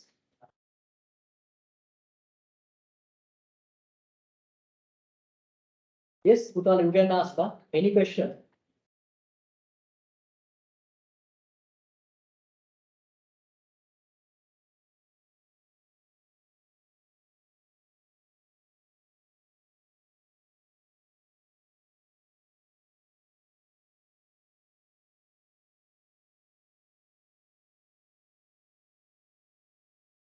Any doubts?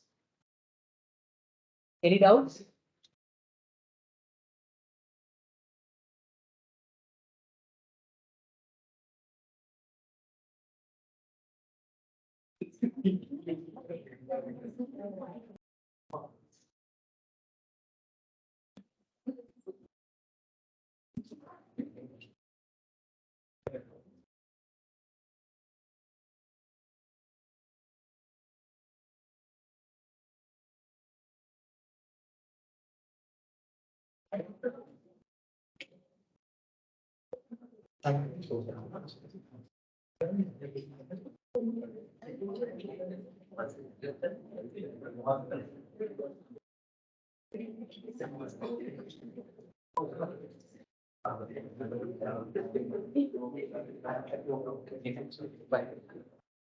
Right? Yes, dear students, any doubts? Right now, what do you think? Am I too speed? That's the thing that I want to clarify, because this is the first day that we meet up. I want to know, is this flow okay?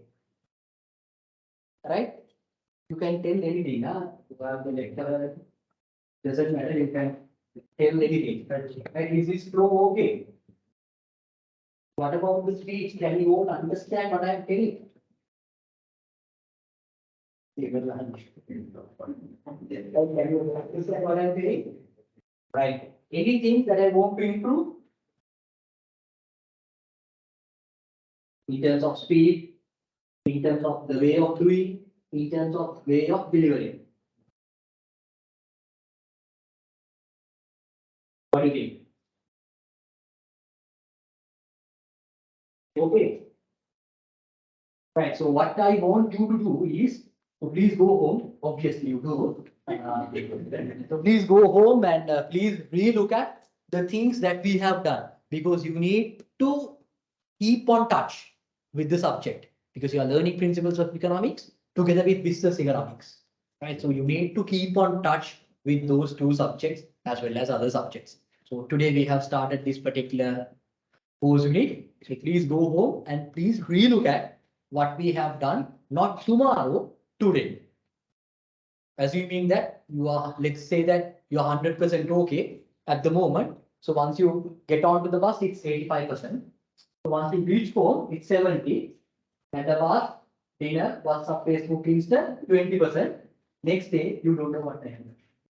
Very simple, right? So please go home and please do relook at the things that we have done. And because you have assignments, you have quizzes, I know that you can easily do those things, right? Please make those deadlines and please try to get that recommended readings. And I have particular videos as well. You can check whether, but that video is not relevant to today's one. It is for the next week one. Right? Okay. So you can wind up. Yes, dear students, online students, any doubts? We are going to wind up the session. No, sir. Right? Yeah, okay. So, Thank you. Yeah, thank you very much. We'll meet on next week. So please relook at the things that we have done. We'll meet on next week. Right? Okay, thank you very much. You can leave. You can leave.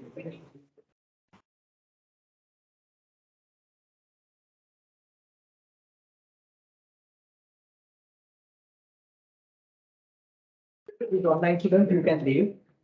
Again.